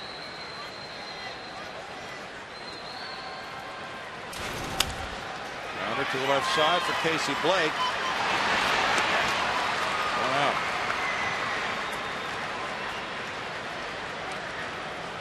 Jeff Blum is 0 for 2, a strikeout and a fly ball to left. Jeff appeared today at Coulter Elementary. He read the children's book, William is Going Green, to a group of 2nd grade students as the Astros play green ambassador. I don't remember that one. No, I haven't heard that. His ball 1. Well, as Kermit the Frog used to tell us, maybe still does. It's not easy being green.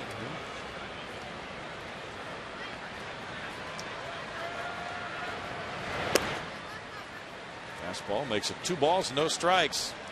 Well, here we go again. He has shown an unwillingness to give in with the fastball in these situations. He's thrown that little cutter.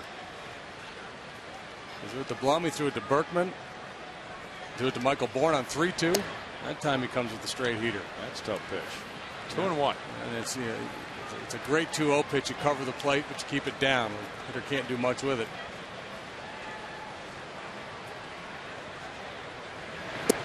And then comes back with that hard slider. He has been pretty mystifying tonight. 2 balls, 2 strikes. Astros have been shut out twice this year, and they came in back-to-back games. Darren Erstad is on deck. Tap foul by Jeff Blum. Jeff and his wife Corey have 4 little girls.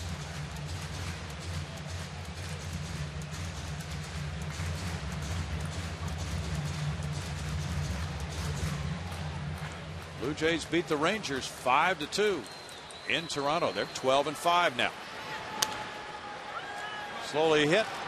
Hudson, 2 outs.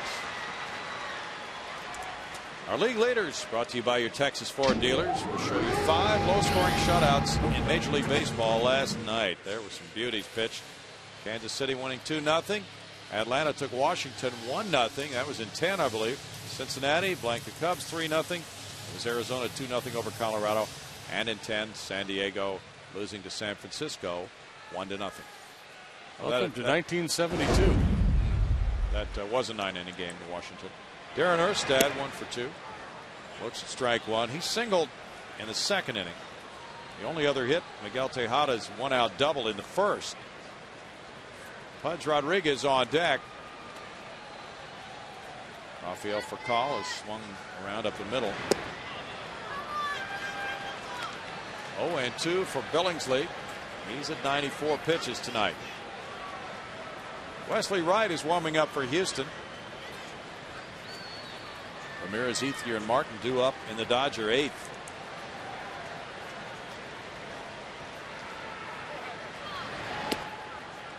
It's 1-2. Quality starts. These two and Dan Herron tied with 4. And Dan Herron just picked up his first win. He was, I think, 0-3 with a .138 ERA or something like that. Yeah. 2 hopper.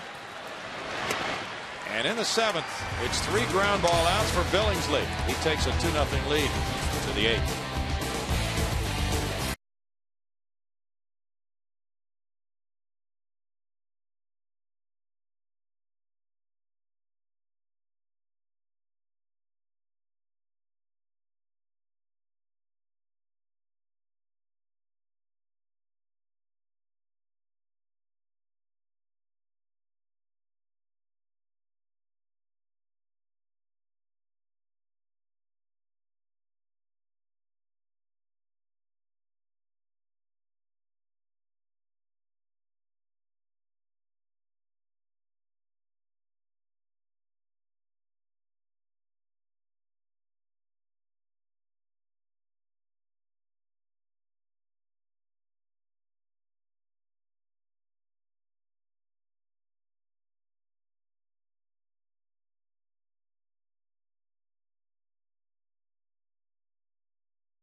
Celebrating 10 years here at Minute Maid Park. Help us pick the best moment in our 10-year bracket challenge. Go to Astros.com to cast your vote today to pick the top moment in this fine ballpark. Manny Ramirez drawing a crowd reaction. He is 2 for 3, leading it off here in the 8th inning. And Jeff Geary throws one over his head, a breaking ball for ball 1. The Dodgers got a run on 2 hits off Geary in the 7th. The Astros have Rodriguez, Bourne, and the pitcher spot due up in the bottom of the inning. Wesley Wright is working right now in the bullpen. It's even at 1-1 with Ethier on deck. Baltimore and Adam Eaton stop the White Sox, and Bartolo Colon 6-2.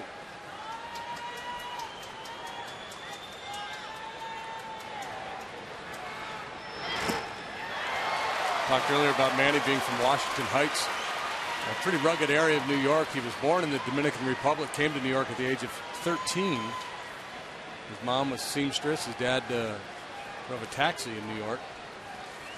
From the Dominican Republic to New York City, and then he signed in his first contract and went to Burlington, North Carolina. A culture shock there. You know it. Bouncer slowly hit. Tejada, a little problem getting it out, and he got him. Manny just took a left turn and went right toward Guccione. Glared at him. He's still glaring at him now. I look back over his shoulder. 1 out. Here comes Joe Torre again. I think Joe's got a legitimate beef here. I think Randazzo got to play at third right on Orlando Hudson. Miggy having a little difficulty getting the ball out of his glove, and he stayed back on the ball, realizing he had time to get Ramirez, but once there was a little bobble. I said, yeah, I'm sure.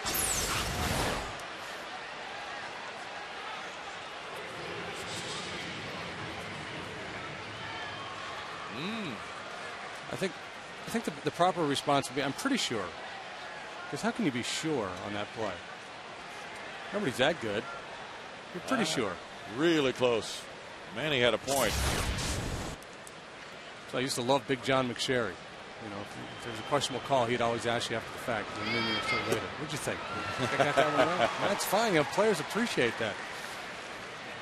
Strike to Ethier. Ethier 0 for 3. There was a little bobble there by Tejada, and that threw his timing off. Allowed Manny to make it really close, and perhaps it was a blown call. One hopper backhanded. Matsui sliding, gets up. 2 down.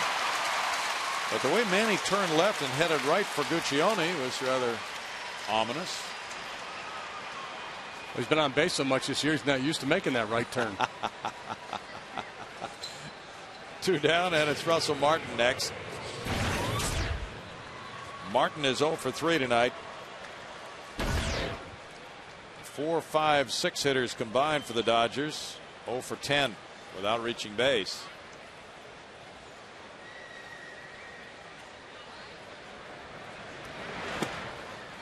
Geary gets the curveball over the inside corner. There's strike 1.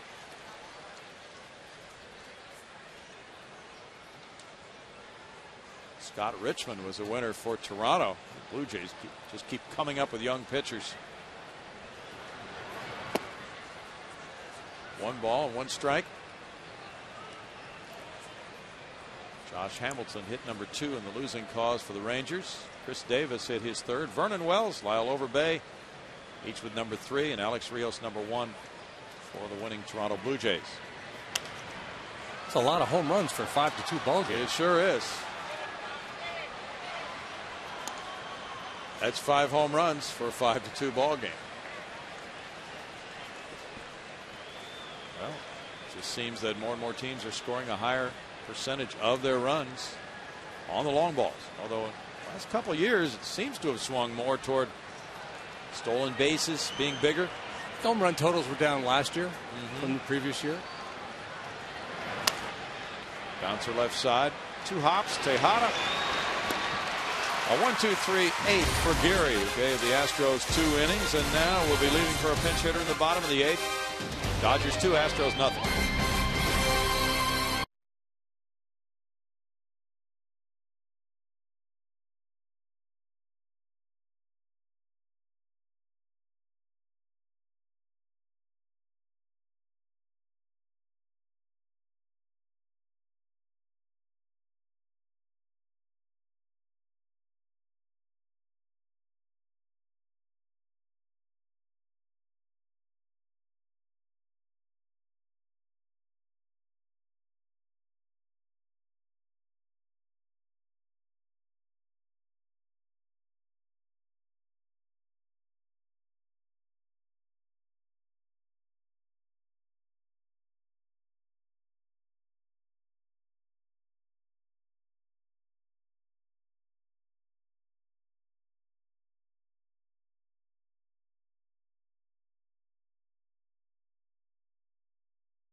Video work of Margaret Krause showing you scenes from a 2-0 ball game. Dodgers leading. Astros coming up bottom of the 8th. They have managed only 2 hits off hard throwing Chad Billingsley. Billingsley has walked 2 and hit a batter. Dodgers have made an error. He has been something to watch tonight. Pudge Rodriguez leads it off in the home 8th inning. 0 for 1 with a walk. Michael Bourne on deck. Then we'll see a pinch hitter for Jeff Geary. Whoa. Closer Jonathan Broxton is tuning it up for the Dodgers. And Billingsley really lets this fastball fly, gets away from him inside. He's had great command tonight. Pudge does a little limbo. How willing are you to dive and cover that outside corner right about now?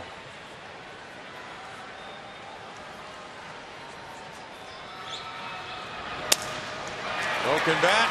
Hudson. Now Loney gets back to the base. 1 out. Those two guys getting used to each other, and the range of Hudson is considerable as Loney is learning. Visit the official online shop of the Astros at astros.com. Browse the largest selection of authentic team gear, including clubhouse caps and t-shirts, jerseys, collectibles, and more. Get your team gear straight from the source. Shop the astros.com shop. Hunter Pence on deck. Michael Bourne takes strike one, trying to set the table here. He's walked and struck out. Dodgers have turned 3 double plays, 2 on grounders, the other on a strikeout throwout. No balls, 2 strikes. Billingsley pumped that one up there at 93. That was his 100th pitch. He has stayed strong throughout.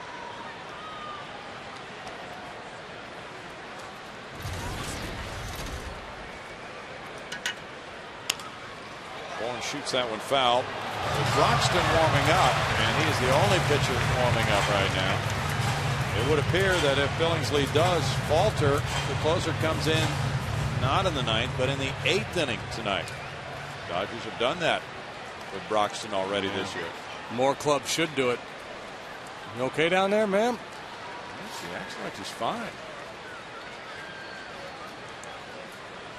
She caught it on the fly. 1-2. Oh, she's got a glove. Way to go. She's good. Boom, yeah, she's replaying it.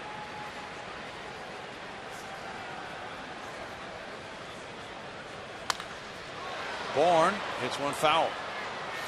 So our Aflac trivia question back in the 4th inning posed the question, who has the most win-save combinations all time for pitchers? And the answer was Andy Pettitte, Mariano Rivera, and Dennis Eckersley, Bob Welsh. So I wondered, well, who would have that record for the Astros? And there it is for you. Mike Scott, Dave Smith combining 28 times, and Roy and Brad, Shane Reynolds, Billy Wagner 27 times. See, you throw that out there and the research department jumps on it. They are sharp. 2-2.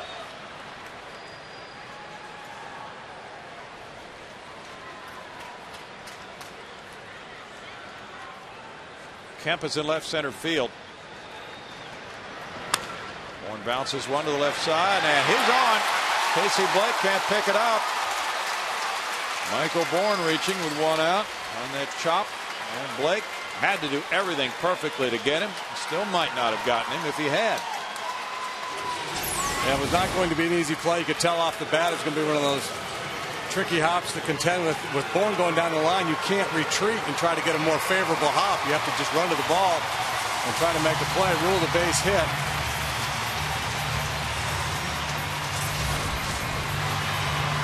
Well, Joe Torre is coming out. Hunter Pence has been announced as the pinch hitter for Jeff Geary. And the big man, Jonathan Broxton, their closer, is off to a fine start. Coming in, Billingsley has thrown 105 pitches. He's given up only 3 hits. He leads with a 2-0 lead. Back in a moment.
game, but the Dodgers have gotten good pitching. Here they try to get a triple. Michael Bourne, Kazuo Matsui to Jeff Blum to gun down Orlando Hudson in the 5th inning. Well, premium on defense when you have a game pitched as well as this one has been. There's been one error, a couple other misplays, woulda, coulda, shoulda type balls, including the one Michael Bourne just hit. So the Astros in position. And here comes Man Mountain. Big Jonathan Broxton is 6'4", 6'5", and running it up there around 3 bills. I mean, this dude is huge. And he's got a big old right arm. Listed at 6'4" and 290. Hunter Pence, the pinch hitter for Jeff Geary. Had a big night last night. There's strike one. Hunter last night, 2-run homer and a double, 2 runs scored. He stole a base. 368 his last 5 games, going 7 for 19 with a homer and driving in 3. He is 1 for 2 in his career against Broxton, who hasn't pitched since last Friday.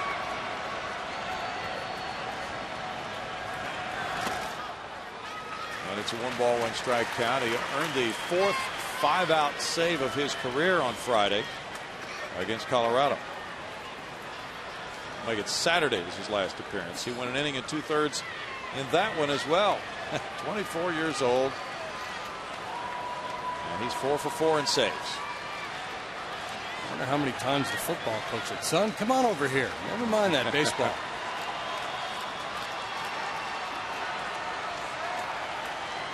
Bourne's going. Swing and a miss. A throw from Martin. Safe. 3rd steal of the year for Michael Bourne. The count goes to 1-2.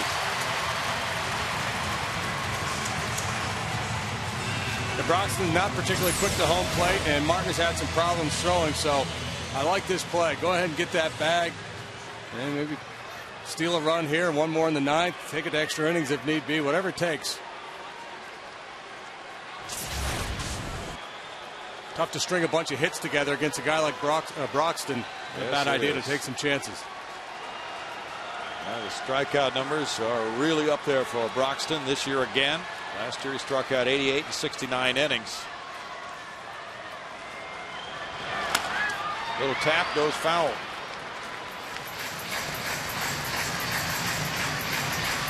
Broxton was allowed just 1 hit in 6 2/3 innings. No walks, 11 strikeouts, a batting average of .050. His first 3 save opportunities this year, Broxton faced 9 batters, retired all of them, striking out 5, and 1 ball left the infield. It's like Eddie Feiner. At one point, he went 94 straight games without allowing a homer. Gave up 2 homers last year in 69 innings.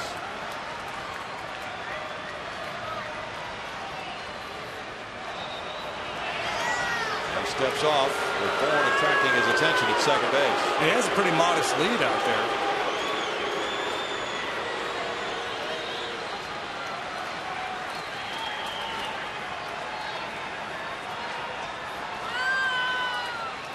Hard thrower, power hitter, great confrontation here as Pence is the pinch hitter in the 8th.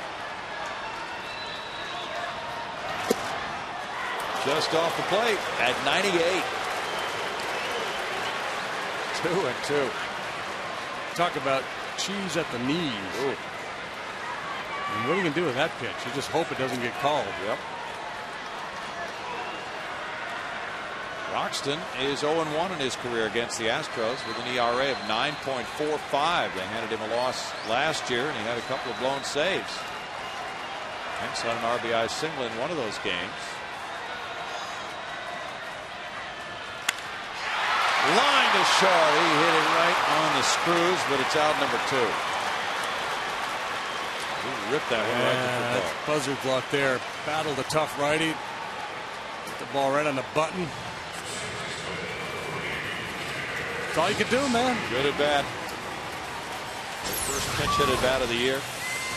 Get that front shoulder in, hit that slider hard. Right at for call. Kazuo Matsui lined out twice to Kemp in center and put down a sac bunt.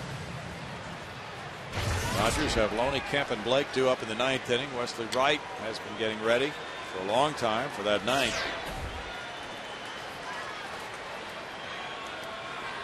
Broxton had 70 appearances last year.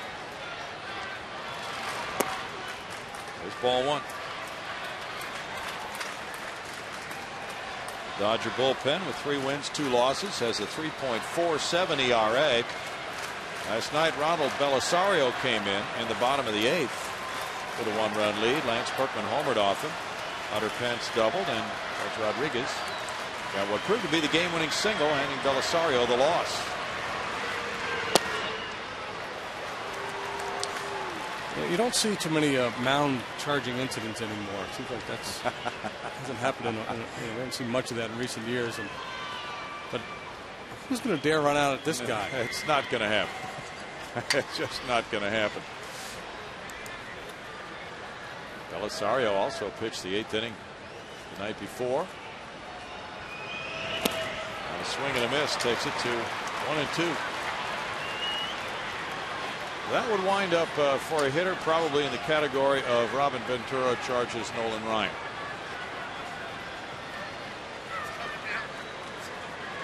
I think you're more likely to get pancaked than punched.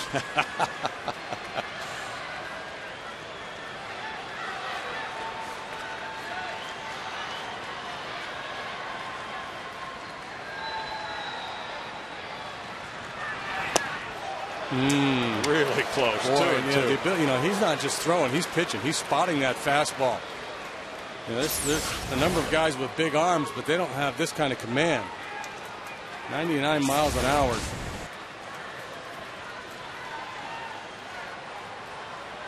Miguel Tejada's on deck as Broxton works with a runner at second and 2 outs, leading 2-0 in the home 8th.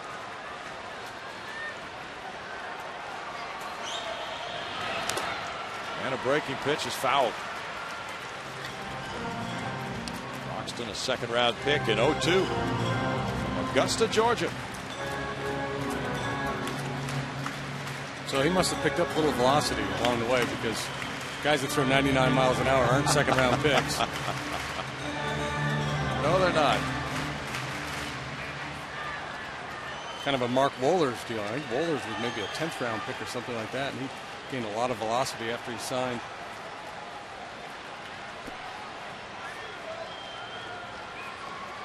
Broxton 14 of 22 in saves last year. He was also a setup man for Takashi Saito. Ground ball, Blake.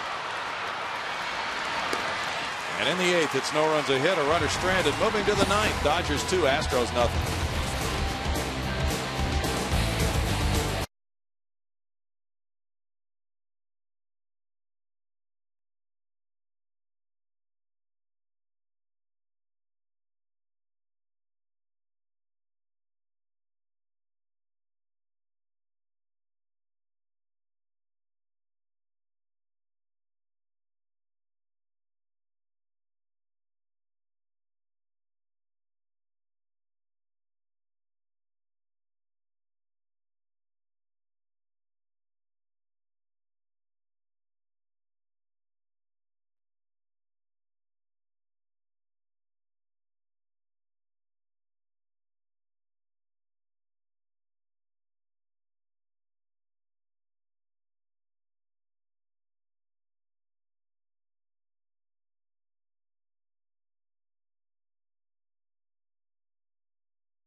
2-0. They've limited Houston to 3 hits. Dodger fans represented here. Dick Morris is rooting for Joe Torre. He was interviewed earlier. Now we go to the 9th inning, and Wesley Wright, former Dodger farmhand, taken by the Astros in the Rule 5 draft prior to last year, will come in with James Loney leading it off. They just got engaged to get married tonight. Yeah, a couple right there. That's the happy couple. At the end of the Kiss Cam segment. Congratulations. He's got his rally cap on. Wonder if she's thinking, is it bad luck if they don't win when we get engaged? James Loney's 0 for 3. And strike 1 for Wesley Wright. Pitcher number 3 of the night. His last outing Tuesday night. And the Astros 8-5 win. He came in with a 6-3 lead in the 6th inning. Pitched 1 scoreless frame. He's pitched scoreless baseball in 4 of his 5 appearances. No balls and 2 strikes for Wesley Wright. At 8.31 ERA, attributed to the 4 runs he gave up at St. Louis on the 11th of April in 1 inning, including a 3-run long ball by Albert Pujols. Jose Valverde threw in the bullpen during batting practice this afternoon and reports better progress than he anticipated. May be available to go tomorrow. Still in wait-and-see mode. 1 ball, 2 strikes for Wesley Wright. He pitched 5 times last year against the Dodgers. Had an 0-1 record and a 2.08 ERA against them. Up the middle and on through into center field. A hit for Loney. He gets one out of the infield for the first time tonight. And that makes him 2 for 13 in this series coming back home. Matt Kemp is the batter. He's 1 for 2 with a walk and a run scored. Dodgers are 3-0 against lefties this season. They have some punishing right-handed hitters in this lineup. Switch hitters in for Call and Hudson at the top. Then the powerful Manny Ramirez. Also Martin and Kemp and Blake from the right side.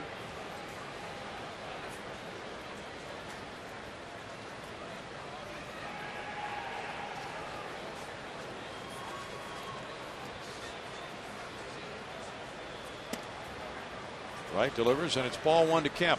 Okay, I got a little bonus trivia for you viewers to chew on here in the top of the 9th. There are 4 former Major League MVPs in uniform tonight. Okay, that would include coaches.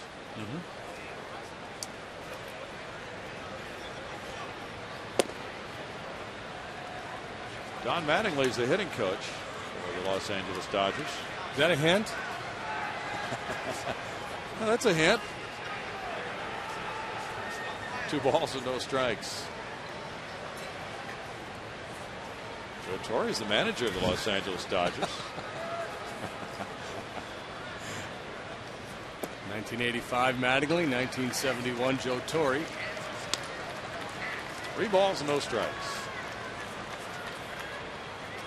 Manny Ramirez is the left fielder of the Los Angeles Dodgers. Manny Ramirez has never won an MVP. How about that? He drove in 165 runs one year and did not win the MVP. That's kind of crazy. Line drive caught by Tejada. Throw to first. Double play. Well, Kemp swinging 3-0. Hung a rope out to the Astros shortstop. Doubled off Loney. That's the way to throw that double play ball, Wesley. Yep. Freeze on a line drive. He gets you doubled off. Whoop, whoop. Yeah, so it's Mattingly, Torre, and then Miguel Tejada, and then Pudge Rodriguez. Nice. I think Pudge won the year that Manny drove in 165 runs. Ooh. So even further wrinkle on this. Casey Blake looks at strike 1. Blake has an RBI double. He's 1 for 3. Of course, the fans got all those.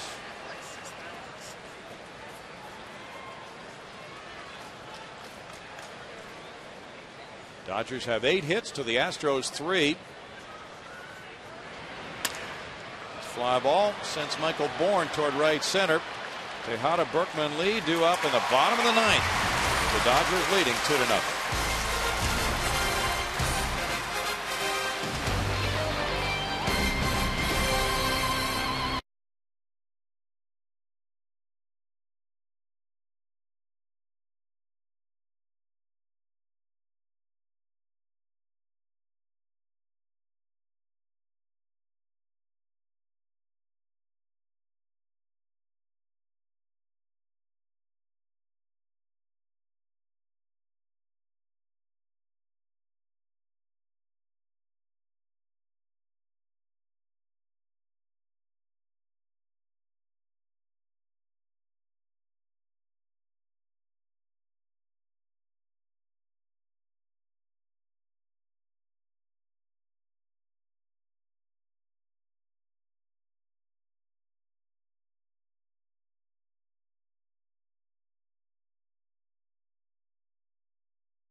Sports Houston is brought to you by Southwest Airlines.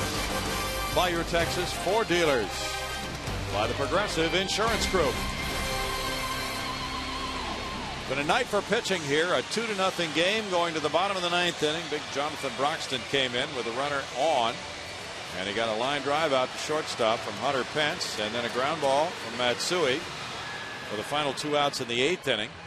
And now it's the 9th for Broxton. Tejada, Berkman, and Lee due up. Well, Astros certainly with a fighting chance here, down just 2, middle of the order. A bloop and a blast will tie this ball game.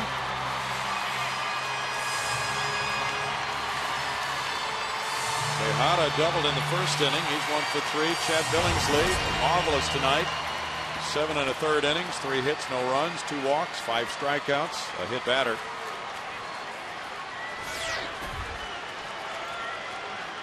Astros were shut out on the road in back-to-back games, April 12th and 13th at St. Louis and at Pittsburgh. Fouled away. Those were complete game shutouts by Kyle Loesch, a 3-hitter, and Zach Duke, a 4-hitter. Tejada's hitting .353, 7th inning on. Coming into this game, the Astros had hit .294 as a team for the last 7. They have run up against 2 hard-throwing right-handers. Billingsley featuring a very good breaking ball tonight, curve and slider. And there's Broxton dropping one over the outside edge for an 0-2 count. Yeah, it's not fair that his command is this sharp. His stuff is so good, and then the ability to spot it.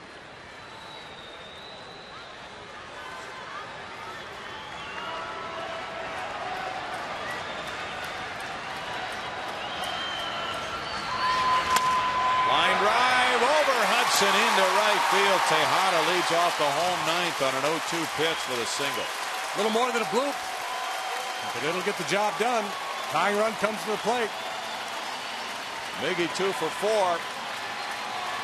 Just got done talking about Broxton's command. He made a little bit of a mistake there. A little too much of a play with this slider. And up a little bit.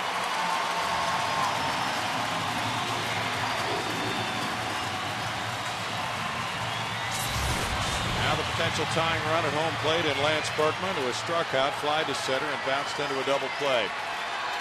Berkman is 1 for 2 with a walk in his career against Broxton.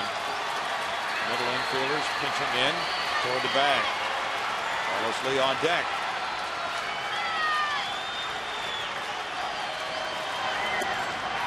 And And there's strike one. Astro fans in the ballpark tonight have been into this game, but they haven't had a whole lot to cheer about. You can sense just waiting for the big Puma to get into one. Astros have 2 of their 6 wins in their final at bat.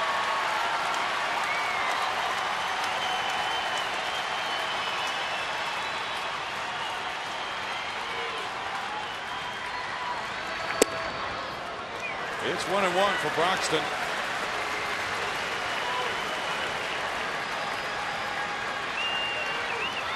Carlos Lee waiting.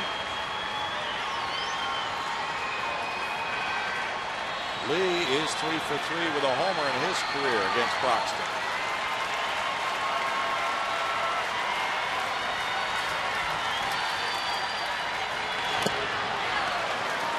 It's 1-2 as he snaps that one off.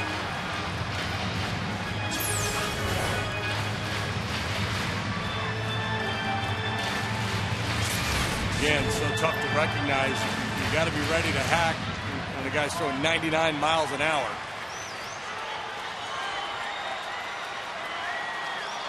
The Astros got to Broxton for a blown save and a loss last May 11th in Los Angeles. He gave up 5 straight hits. He strikes out Berkman. 1 out. First strikeout for Broxton. And he pitched him awfully tough.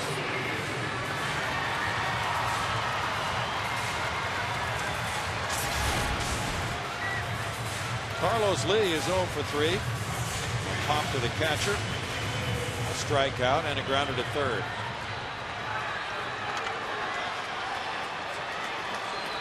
He hit a 2-run double off Broxton here last July 1st. The Astros handed Broxton 2 blown saves in his 2 appearances against them last year. Loney's playing behind Tejada.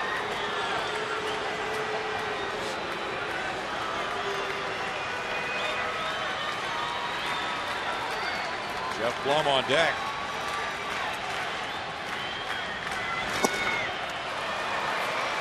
Strike to El Caballo.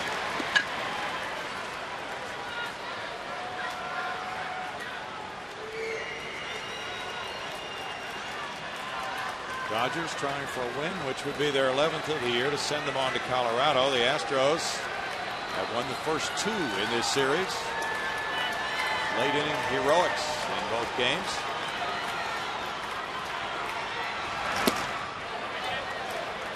The appeal goes, and it's a check swing call for Chris Guccione. It's 1-1.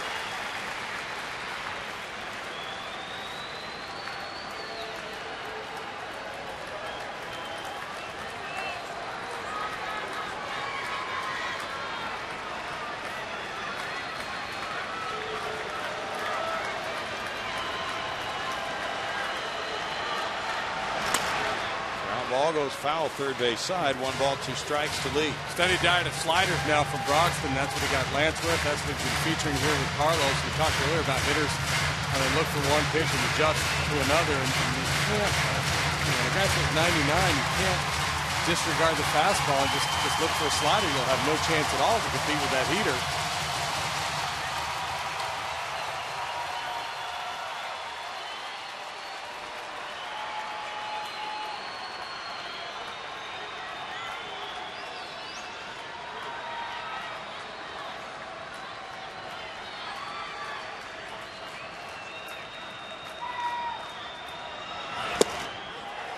Strike 3 call. 100 miles an hour on the black. On the knees.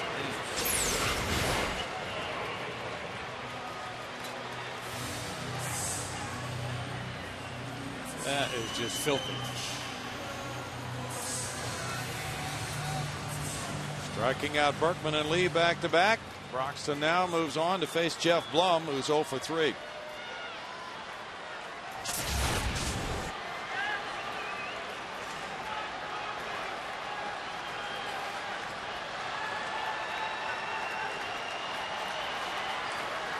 Runner goes.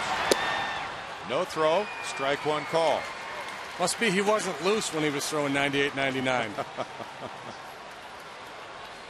No stolen base. The Dodgers were making no attempt to hold him on or make a play on him. Fielder's indifference. 24 pitches so far for Broxton, 18 strikes.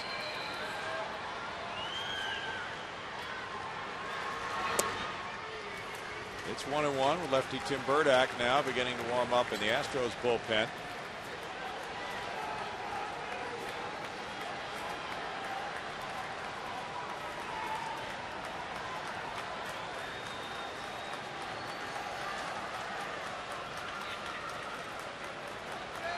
Hudson still very deep at second base.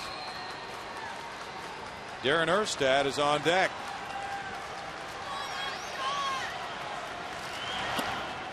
That one hit him. And now the Astros have 2 men on for Erstad.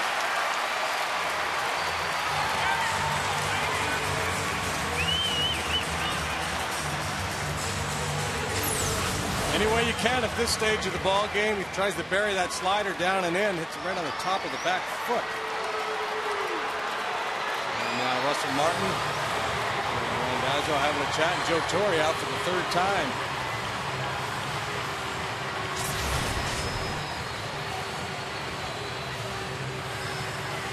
Swimming the shoe polish.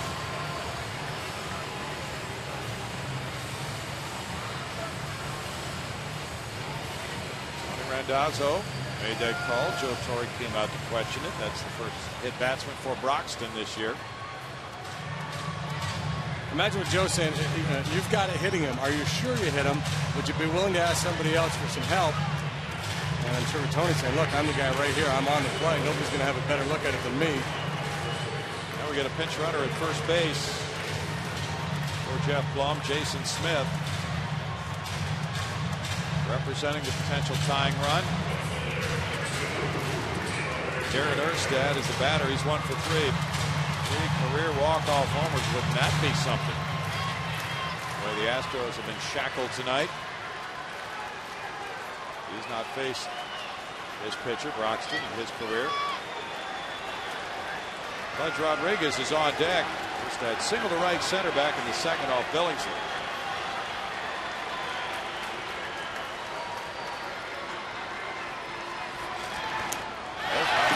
Away, and the runners advance to 2nd and 3rd. Tejada takes the turn. Smith at second base on the wild pitch, and now maybe a single ties it. Yeah, single on a tie. Smith will be moving with the swing.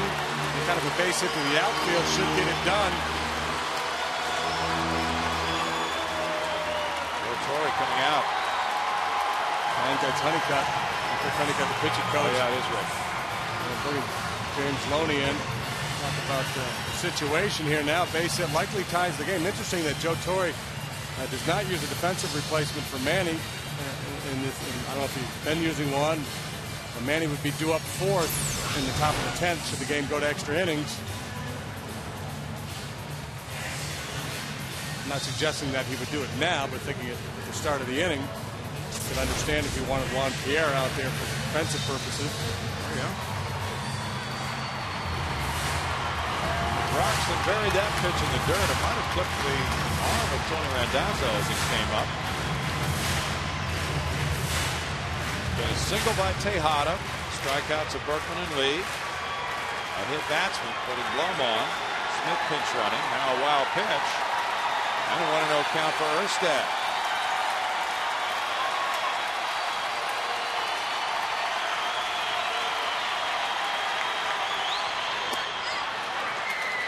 Vicious breaking ball. 1 ball and 1 strike. Slider, but straight down at 87. And Darren looking for a fastball here. Way out in front of that slider. Hitters got to be shaking their head. Really, this guy throws 100 miles an hour. He's pumping all these sliders up here. Yes, he is. And he has really had it breaking.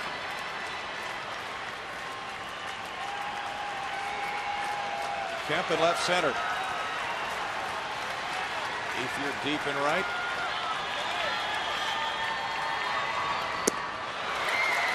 One and 2 to Erstad. First start of the year for Darren. Now the Astros down to their final strike in this game, trailing by 2.